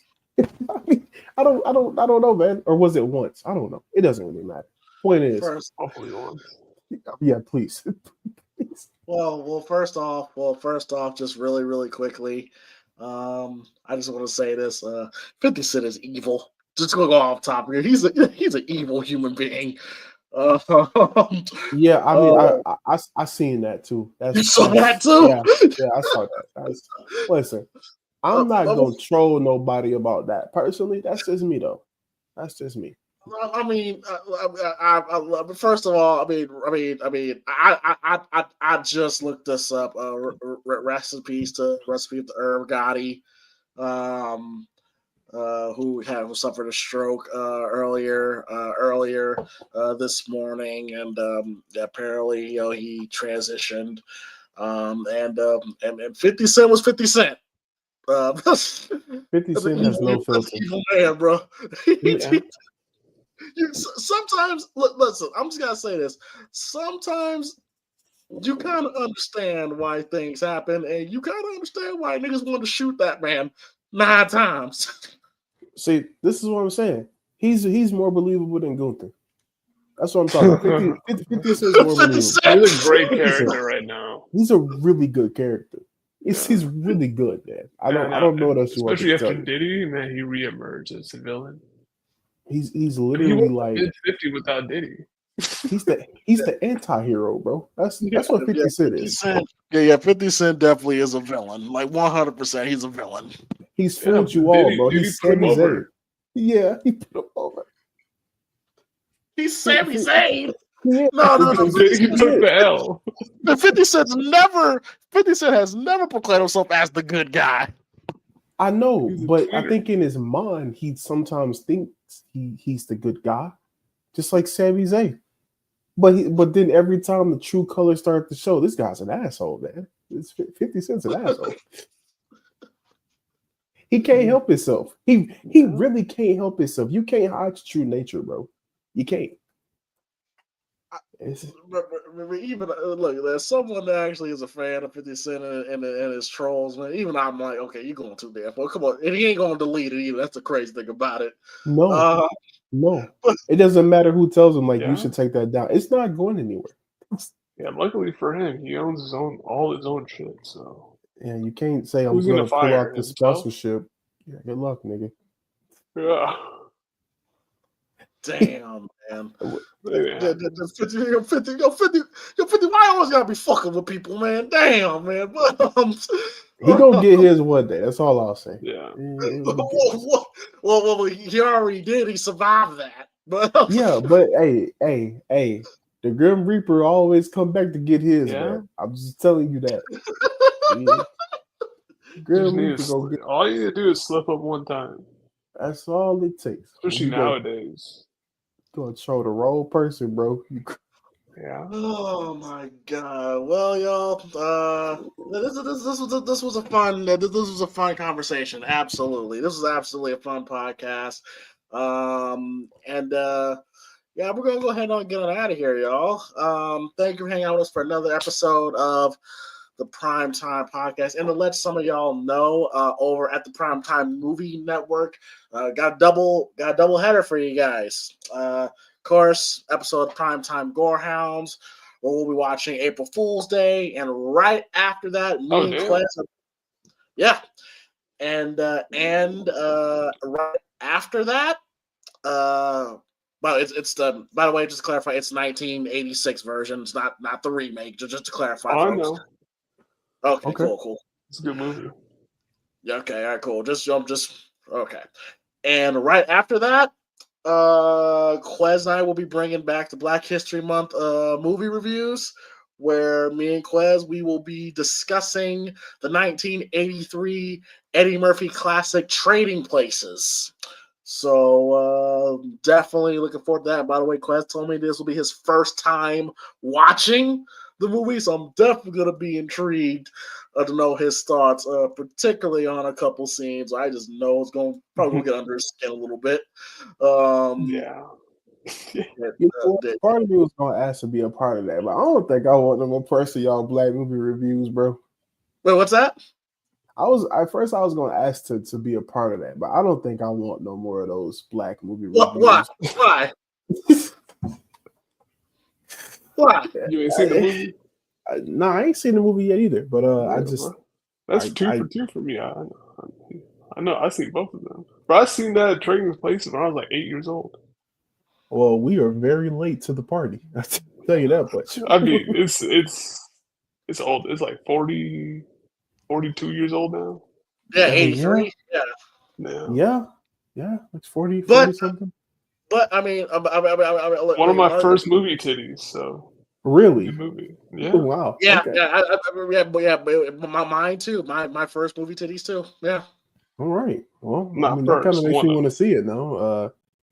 I think first was Austin Powers. I mean, Mark. Yeah. Mark, if you want to, you can always hit me up. You just gotta. You like Eddie Murphy. I think, and plus the story that the movie tells, it's actually a really good story. Well, let me see how much the movie costs, because that's the deciding factor. How much did $3? That shit better be on. I thought it was on Tubi or something. No, you gotta buy it. So what I'm saying is, the last movie I bought, you know what it was, James, and you know how I felt about that film. It's only $3. I know, and that's how much the last one was, and I was very upset with that movie. Okay, Mark, I will confidently say that Trading Places is better than that other movie. Oh yeah. It's better than a good movie. All right, man. If you say how so. long is it though? That's a good question. How long is this movie? Because I'm like, it might be a sneaky long movie. Oh no, it's not bad. 1 hour 58 minutes. Oh, not bad. It's not bad at all. I thought it's gonna be like 240. I'm like, I don't know if you're gonna do it. If it's 240, I'm not doing it. It's definitely not that long. No, Comedies back then were not that long. Oh yeah, maybe it's because I watched it on like TV, like TBS or some shit. Oh yeah, see the commercials. I'm like, it made it feel longer. Yeah. Yeah. One time I didn't even finish it because it was so long. I tried to watch, one of the Lord of the Rings. And it was like 2 hours, and it was like not even halfway done. I'm like, God damn. Man, watching Lord of the Rings on TV, that's an all-day project, bro. Yeah. Dude, I put that on last night so I could fall asleep, bro. I didn't. It's good as hell to fall asleep. It's so good. So good, dude. I have no idea what happened in the movie, but None. I couldn't tell you. By the time I woke up, the screen was black, my TV was off. But I rested very well. I can tell you that much. I had some good sleep. I didn't have good sleep for the other movie. I'm telling you, James, dude. I literally bought the movie. I went out, got me some Popeyes chicken. Quez was so proud of me for getting Popeyes. I sat down. I got my chicken in front of me. I'm sitting here watching this movie on this beautiful 85-inch screen. I'm ready. I'm locked in. Cut the movie on. I'm eating my chicken. Next thing I realized, this movie is straight ass. It made my food bad. It made just everything was bad, bro. Okay, once again, Martin Lawrence was high during the time when he wrote the movie. Let's give Martin a break. Right? A thin line between love and hate. Yeah. Never again. I've never seen that. But Mark, I'm okay, Mark. If you're gonna watch it, I with confidence I can say this is better. You got prime Eddie Murphy, and he didn't release no bad shit back then. I should Pops about it, bro. He knows all about this. All right, I'm gonna buy it now. When is the movie review? It's tomorrow night, and it's gonna be around the same time as tonight, around 8:15. All right, I just bought the movie. $5. I've never seen it either. Oh, it's 4K and Dolby Vision. Oh yeah, hey, it better be good. Oh It's a classic, bro. They really remade this in 4K and put the Dolby Vision on. Bro, I'm telling you, it's a classic. Oh, yeah. Yes, I think you'll dig this, Mark. I really do. Listen, I'm gonna do what I did last time. Could do no wrong. He was movie after movie. Y'all better be right, bro. This better be the best $5 I've ever spent in my life. If it's not, you can blame James. Don't blame me. Blame James. You can blame James. I'm not having no review. I'm not gonna be there. And also too, you get to go get a couple sets of titties and it's a good story, and yes, Jamie Lee Curtis in her prime, you know. Bro, that shit was funny as hell, bro. I'll be there. I'm gonna go get some chicken tomorrow. I'm gonna repeat everything I did for the last movie. Maybe Chinese. It's not Chinese. Okay, well I'll get some Chinese tomorrow then. Yeah. And if it ain't good, bro, I'm gonna raise hell tomorrow. I'm gonna go off on James. I'm gonna lose my shit, bro. I swear to God. If it's good, bro, I told you. I swear to God, bro. Chinese food ain't cheap no more, y'all. And it's true. You know what I'm saying? Especially depending how many you get. You got one entree or two. Oh no, I'm going two with an extra side. You feel me? I just ordered some Chinese food a couple nights ago. One orange chicken and one large fried rice and crab ragoon. All together was about $35. See, that's too much. That's what I'm saying. That's a lot of money. Whoa. God. I like how you just said that like that was right. Like he said that like that was just nothing. Like it was $34, nothing crazy. I thought he was gonna say 14. I'm like, that's a good deal. 34, bro. No, other way. Hell no. But they give you like a lot. Like they give you like a dinner plate full of shit, bro. Like, $34 better be. I mean, I'm pretty sure like that plate was like so full you could barely close it at that point. Oh yeah, it was. I couldn't eat all of it. I had to like save some for like the next night. I mean, well, at that point, you got your money's worth if it was 2 nights worth of food at that point. I mean, it can't really argue with that. I'm not gonna spend that much though. I mean, it sounds like they loaded that bitch up a double. No, they had to. Oh, man, they completely loaded it up. That makes more sense. I got a little scared there for a second. I'm like, listen, if I gotta spend that much, you count me out. Those are Iowa Chinese food prices. We're all fucked. Yeah, we're done. We're screwed because Iowa should be the cheapest. Plate. Actually, it wasn't in Iowa. I went across the bridge. I went across the bridge, Illinois. Oh, damn. $30 still? I went to Illinois and again I went to those Chinese restaurants that's in the hood. I see. Well, no, that makes sense. That for some reason it actually makes sense now. That makes more sense. Yeah. It's always the They good customize areas, your bro. shit though, bro. I tell them exactly what I want. Yeah, they go crazy with it. They go a little crazy. Bro, they know how to add the heat. They do. This is why sometimes the hood is the best place to go get your food. It is. It's the best place to get your It food. really is. You might die on your trip there, but hey. Bro, literally right next to the Chinese food was like a small ass Asian grocery store and a barber shop. Yep. Okay. No, Yeah. that food was fire. Sounds about right. Yeah. That food was fire. I know you didn't get Now- any, but I'm sure their wings are good as fuck. Oh no, They the wings probably probably are. fire. Now I guarantee you in the back though, there's some big ass roaches crawling around back there. But you know yeah. what? Why you gotta do that, Mark? Somebody- Why you somebody gotta scratching their say all ass. that, bro? Am I Wrong wrong? mistake. Look, man, nigga, Bro, don't act like you ain't never been no hood Bro, that restaurant. ass is There's the a flavor. big ass roach just sitting in there, bro. Like, don't come on. I don't go to restaurants looking for roaches, bro. If a restaurant's too clean, they don't care about the food. They don't. It's too I'm clean. telling you, it's too clean, bro. Arlo know what I'm talking about, bro. You go in a restaurant, you look down, and you just a big roach for no reason, just sitting there. It's like, well, I see some grime, some dirt, yes, little some dirt. sticky tables, Yeah. yes. I'm like, I'm finna eat good today. The food's so good, they don't have to do anything else. No. The health inspector come by, he see what he see, but he don't never say, you know what, y'all gotta shut down. He just let it out. When I hear a white girl with a upbeat attitude, I just leave. It's about to be trash. Yeah, it ain't no good. That's Yeah, why I don't like Chick-fil-A that hospitality. much no more, bro. Chick, I guarantee you, something wrong in that restaurant. Something wrong with that. It has to be. But either that, bro, or they got those motherfuckers brainwashed or something, bro. Like something going down. Something be going down. I just think they paid them well. It may be because I Get don't paid. talking about my pleasure. Why I shoot you down, bro? Stop telling me my pleasure. And then, bro, That has to be fun, right? Hanging out with your friends. Yeah, I mean, I guess so. You know, A bunch of white people hanging out. We're just but here, guys. But your ass got to stand outside even when it's cold. You know, Just to get standing there order, bro. smiling, bro, just happy. But They get a little shade. They're good. Yeah, I will. A little boof. Listen, bro, A little bit.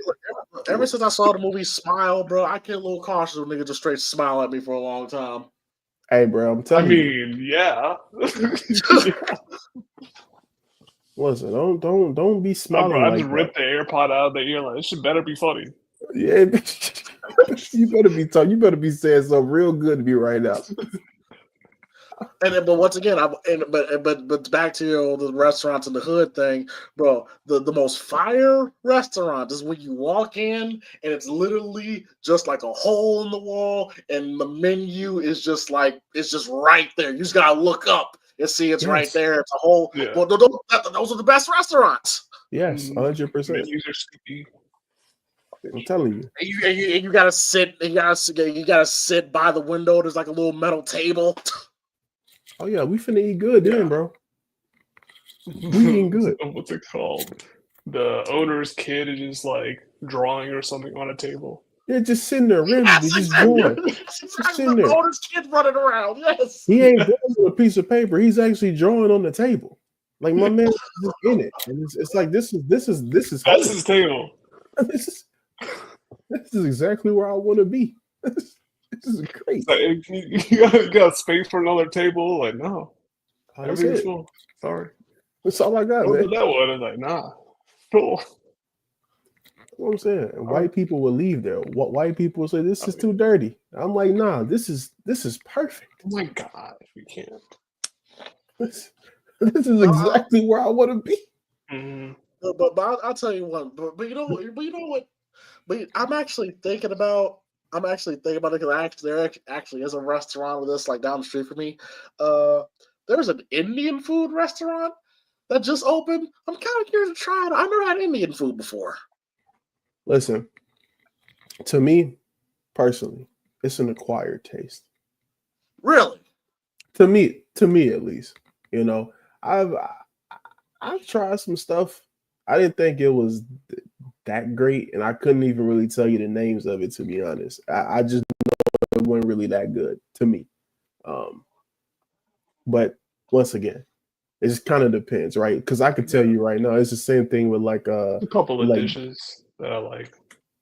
Yeah, see, that's what I'm saying. There may be some But it's dishes like the same with like good. Korean food. There's a couple of dishes I like.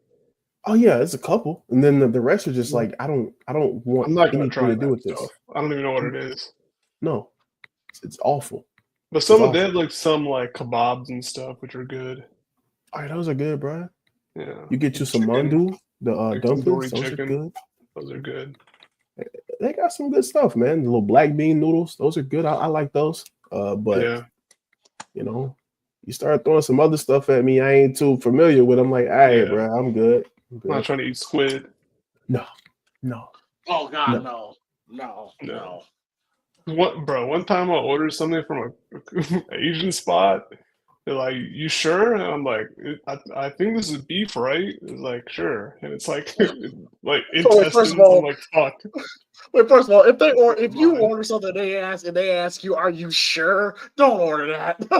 It said beef, but the other word was in Chinese, so I assumed it was like, I don't know, the cut of steak, but no, it's beef intestines. And I was like, oh, yeah, I'm just gonna leave. that's disgusting, bro. Like that literally happened to me like on the streets, bro. You go like just depending on where you at in Japan, bro, you could go over there and get some food and like on the streets. And these people was cooking some food, and she was like, "Hey, do you want some?" I forgot the name. I think it was like Arabujiru or something like that. I forgot the name. And I was like, "Yeah, hell yeah, I want some of that. Shit sound good, bro." Do you know what that was? The lady gave me snake soup. So it's literally a snake cut up into a soup. You think, bro? Yeah. Damn. You think I want to eat that? I mean, the same thing with Arlo, bro. I'm trying to eat beef intestines. I'm good. No, and that was in the United States. In Asia, bro. I've heard some bad stories. Yeah. That's awful. Like, bro, you want some monkey? Like what? Like, is that like a euphemism for like a type of cow or something? Like, no, monkey. Just real monkey. Real monkey. Literally, just cut the head off. Here's the I mean, brain. you know they do like actually serve monkey brain for real. Like that's a real thing. That's what I heard. I know one of my. They did it in the skull. Yeah, dude. No, for real. One of my old like classmates back when I was like, I think 8th grade. He was like a transfer student from like the military or whatever. He was like, yeah, my dad and them like back in the war, or his granddad or whatever. Yeah, his granddaddy. They used to eat like monkey brains like during the war and said it tastes like chicken. I was like, you know what? I don't even want to know how you look at that and say I want to eat that for real. Like for real. It might be good though, but I don't want to find out. You know what? Yeah, I'm saying I think cow's good. Yeah. Have you had chicken? Eat some cow. Yeah. Oh, chicken feet. They're like, bro, stop. Please. I can't do it. No. I'll tell you one thing though. I'm glad, as a black man, I'm pretty sure Mark, you could agree. I'm glad that the things that we used to eat, we no longer eat anymore. Oh, bro, like Arlo just said it. Like, my grandma, she used to make like chicken feet. We used to eat it. We used to put like hot sauce on it and shit. It was good though. Chicken feet, pig's feet, pig feet, bro. and of course, chitlins. Oh, that had the whole house stinking, bro. Yeah, whole house smelling crazy. That chitlins one time. Never again. Ooh, never again. A whole trough of chitlins, bro, and people. I was watching people going crazy. I'm like, all right. Intestines should not be getting cooked, bro. I'm sorry, they just shouldn't be. No, we were over that. But again, you know what they say? Just drown the shit in hot sauce, and it's not that bad. It's like that's what I'm saying, bro. Ain't always the goddamn answer. I mean, it was for chicken feet. Yeah, this shit was good as it. Those are crunchy though. Be sucking the hell out that toe, bro. I be going crazy. Chicken feet, almost like bro, bro. I'm glad we moved on from that part of soul food, bro. Yeah. I mean, Niggas a with lot of pig us, feet. like, come on, like, cause like a lot of them don't got diabetes no more. Yeah, we was eating crazy, bro. We was very crazy. You don't know what you were eating when you opened that pot. Hopefully no, but you know what? I chalk that down to like our grandmothers and stuff because of how they grew up. That's probably what they had to live off of, and so they would cook it up in certain ways to make it taste good. And them, I'd be lying if it didn't taste good though. They had to make it work, bro. You can just say that's good for your immune system as well. They knew. Yeah, it probably was though, because if you're doing marrow and stuff like that, that's always good. Yeah, I mean, yeah, it's the same thing as like the vaccines they throw in you now. It's like you're basically giving yourself some bullshit so your body can fight it off, and then be prepared for some bullshit. So yeah, pretty much. Just a little bit of shit. Yeah, just a little bit. It's not crazy. I'm sure if you clean most of them out. That's why I don't like eating shrimp, bro. I don't like eating shrimp for that reason alone because it's just they had the little thing, little shit in it, bro. Yeah. I'm thinking, how much for a plate? You can take the shit out. Like, bro, at least take the shit out, bro. Please, like, don't leave the doodle inside it, bro. That's why you gotta clean them, bro. That's why you clean them before you cook them. If they already cooked, why in the world do I gotta get it out? You should have did it. What are you doing? The shrimp, I get that one. I ain't pay that much for that shrimp, so I have to clean the doo-doo out, bro. Come on, man. With every bite. No, I'm good. You got to bite around it. I'm good, bro. Sometimes you ain't care. You just bite right into the shit. You ain't care sometimes. After 5, you're like, I'm done with this. I'm just eating. I'm gonna get sick. I'm gonna get sick. Eat the booty. Pretty much. You're eating the bottom feeder's shit. That's crazy. Yeah, roaches. I mean, not roaches, but shrimp are like the roaches of like the sea. So, like, yeah, they are. They are. You can't just be eating that. You can't, bro. I don't know. I don't know why this just popped in my head, bro. I don't know why it just popped in my head when Mr. Krabs kicked Plankton out of the Krusty Krab, and he said, "So long, shrimp," and you saw the shrimp walk out. Look back, like, the fuck you say? Oh yeah. What? This shit was bad, bro. My man was pissed. I'm funny as hell. Again, I always say this. Look, every time you watch an old SpongeBob episode, you just laugh harder every time you watch it, bro. My man's literally turned his head all the way around though, like it just looked at him. What? This shit was ugly as hell too. It was ugly, bro. It was steady. You know, so again, like I get really bored sometimes about job. I'm thinking about shit like this. What if there really was a Krusty Krab and chum bucket down in the ocean?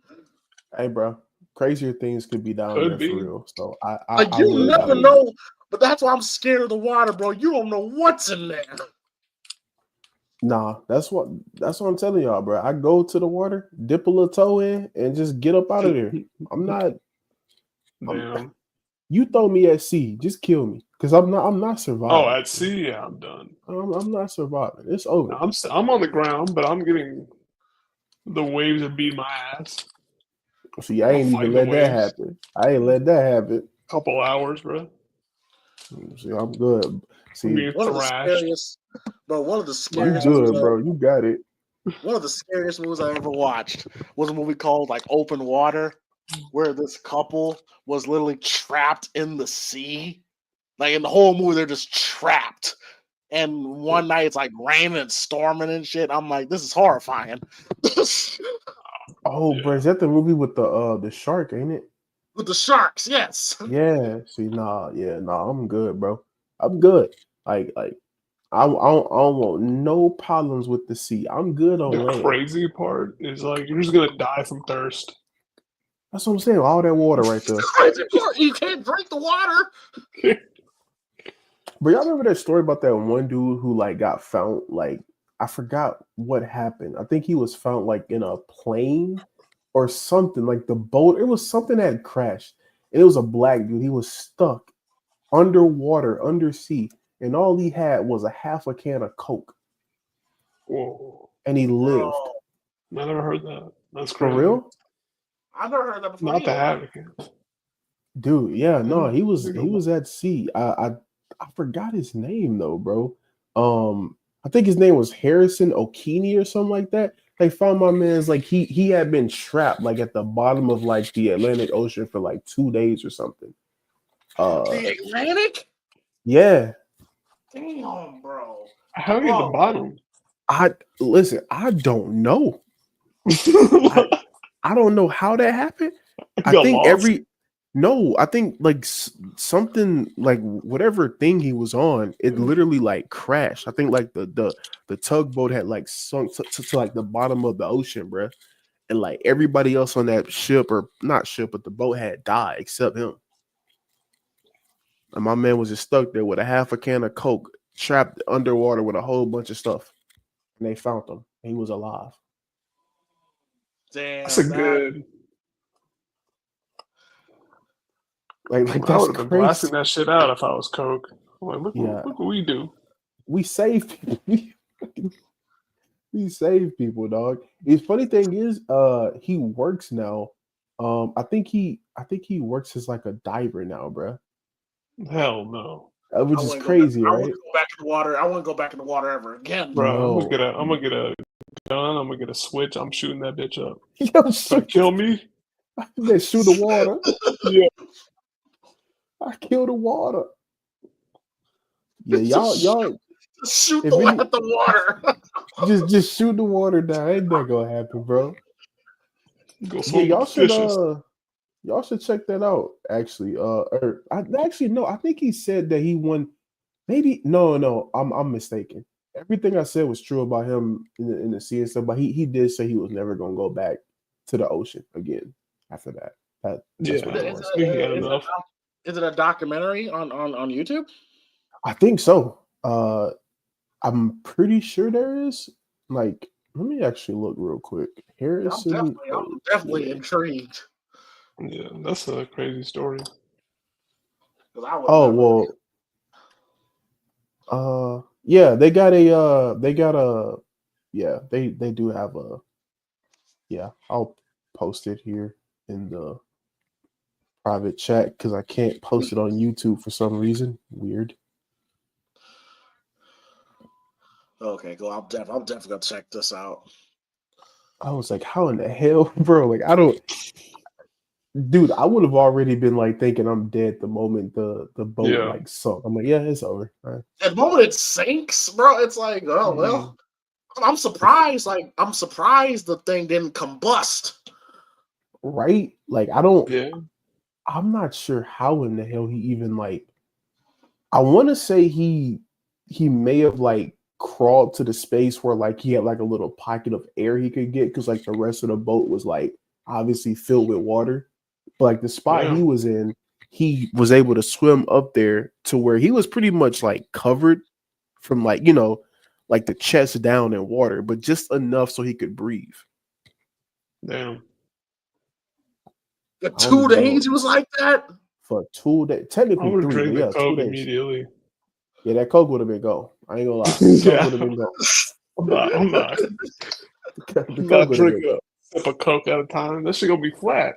Yeah. I feel like I'm drinking raw flat. But you sodas. fall asleep. Now your soda done fell in the water. You gotta pick it up. Yeah, nah, it ain't no good. We gonna check it. Yeah, We I'm gonna chugging check. that shit. There's some scary stories about the sea, bro. That like I'll Yeah. save that for another I day. do Though. want to do. Oh yeah, yeah. I was gonna say that's the ultimate, bro. Going and find treasure. No, dude, it's That'd be crazy, so much bro. fun. You could find some crazy stuff. I just would be too scared to. Like, I don't want nothing to do with that, bro. That was my like people like, oh, what do you want to be? Like an NBA player or find treasure? Those are my two things. Hey, bro, you could come up and find Those are some my very careers. crazy things, though. Yeah. I would imagine. Finding old ass gold coins in a treasure chest. Worth like billions of dollars, maybe Yeah. trillions, depending on the Maybe. coin. You never know. Yeah. That's what I'm saying. You never know what's like Some doubloons. buried. The blooms. Fuck the blooms. The bloom. Bro, I'm gonna need all that loot. Yeah. I'm gonna need all that, bro. You give me the blooms. Which those coins, bro, has anyone ever? Does anyone even have those? That's what I was gonna say. I doubt it. I doubt it. I wouldn't mind I'm having not one. go to a museum and steal it like Nicolas Cage. I'm about to say, bro, you go back to Spain, bro, you might be able to run up on one. Actually, Yeah, maybe. Let's rob someone with a pistol. Give me the blues. How big before you get a pistol? Like, That's the first true. question. That's true. How did you get the pistol? We got 25 years for that. How you get the pistol, bro? I don't even know how you did that. I'm more concerned about that than the doubloons. Yeah, we gonna have some real questions there. I'll give you the bloom if you tell me how you got this gun. That's crazy. And the Switch? Yeah, you got the Switch on it too? Yeah, no. I don't think they got any Switch laws in Europe, so we're good with that. I'll be scared if I hear somebody walking around with a Switch in Europe, bro. That would be a scary thought. That would be weird. Like, you don't hear that. Like, no. Europe? Yeah. Dude, here it's like, yeah, everyone got one. But like over there, nah, people barely got knives, bro. Like, come on, man. What are you doing with this knife? Cutting bread? Better be. You better be, bro. You better not be trying to cut nobody with that shit. That's life in prison. Approved. Yeah. But you know somebody like in Japan made like a makeshift gun and like I don't know if they killed the president or like tried to, but it's like bro, yeah, it's like how the I mean that was Luigi too. Yeah, that was the ghost gun too. That is crazy, bro. That was like 60 days ago when that happened. Really? Yeah. That's wild. I'm not gonna say nothing about that incident, but it was just crazy. That's all I got to say about that. It was crazy. Right, good man. Good man. Yeah. Good man. Yeah, people are going crazy over Thanksgiving about that. Yeah. No, it's almost like it didn't happen now, bro. We got Jey Uso, so yeah, day one. Jey Uso got bigger issues to deal with. Oh, and also, I just want to say this, just really quickly.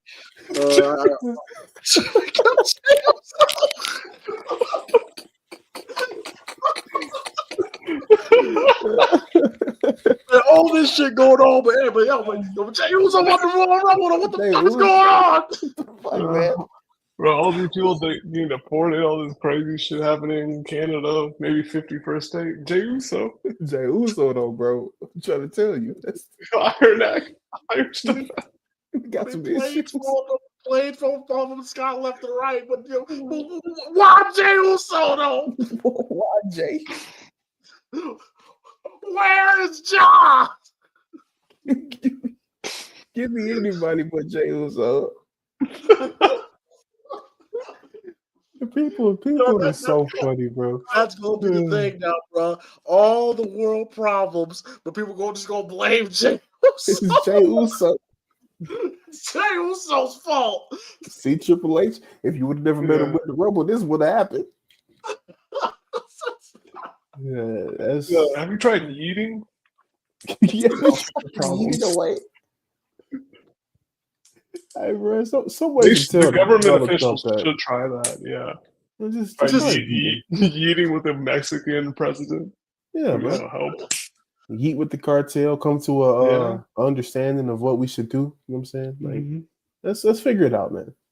People that own all the apartments and homes and stuff. Just yeet. Just yeet, bro. Auto manufacturers just yeet. Just yeeting every day, bro. Yeeting on ourselves, yeeting on the neighbors, friends. Just yeet. Bruh, imagine those rallies if you started yeeting. Bruh, that'd be crazy. Look at that African American over there yeeting. Yeah.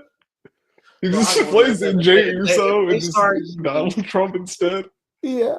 He just does bro, if that. they start eating, bro, I'm gonna lose my shit. That would be not. I ain't gonna lie. I would love to see that. I would actually. join. Fuck it. I'll be right there, just eating with them. Bro, it's just Trump. It's just Trump. Oops. Trump. It's just Trump. Oops. It's just Trump.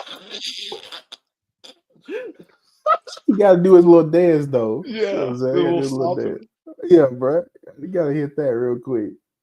That's what I'm saying, bro. Jey You wanna Uso unite can a fix the country. problems. There You know, like they used to say, like Chief Keef would fix the world if he just went to war. Right. It's Jey Uso now. You know, it's on you now, Us. Jey Uso as Secretary of Defense. It's on him now, Us. I mean, if he takes down Germany, aka Gunther, I got a shot. Yeah.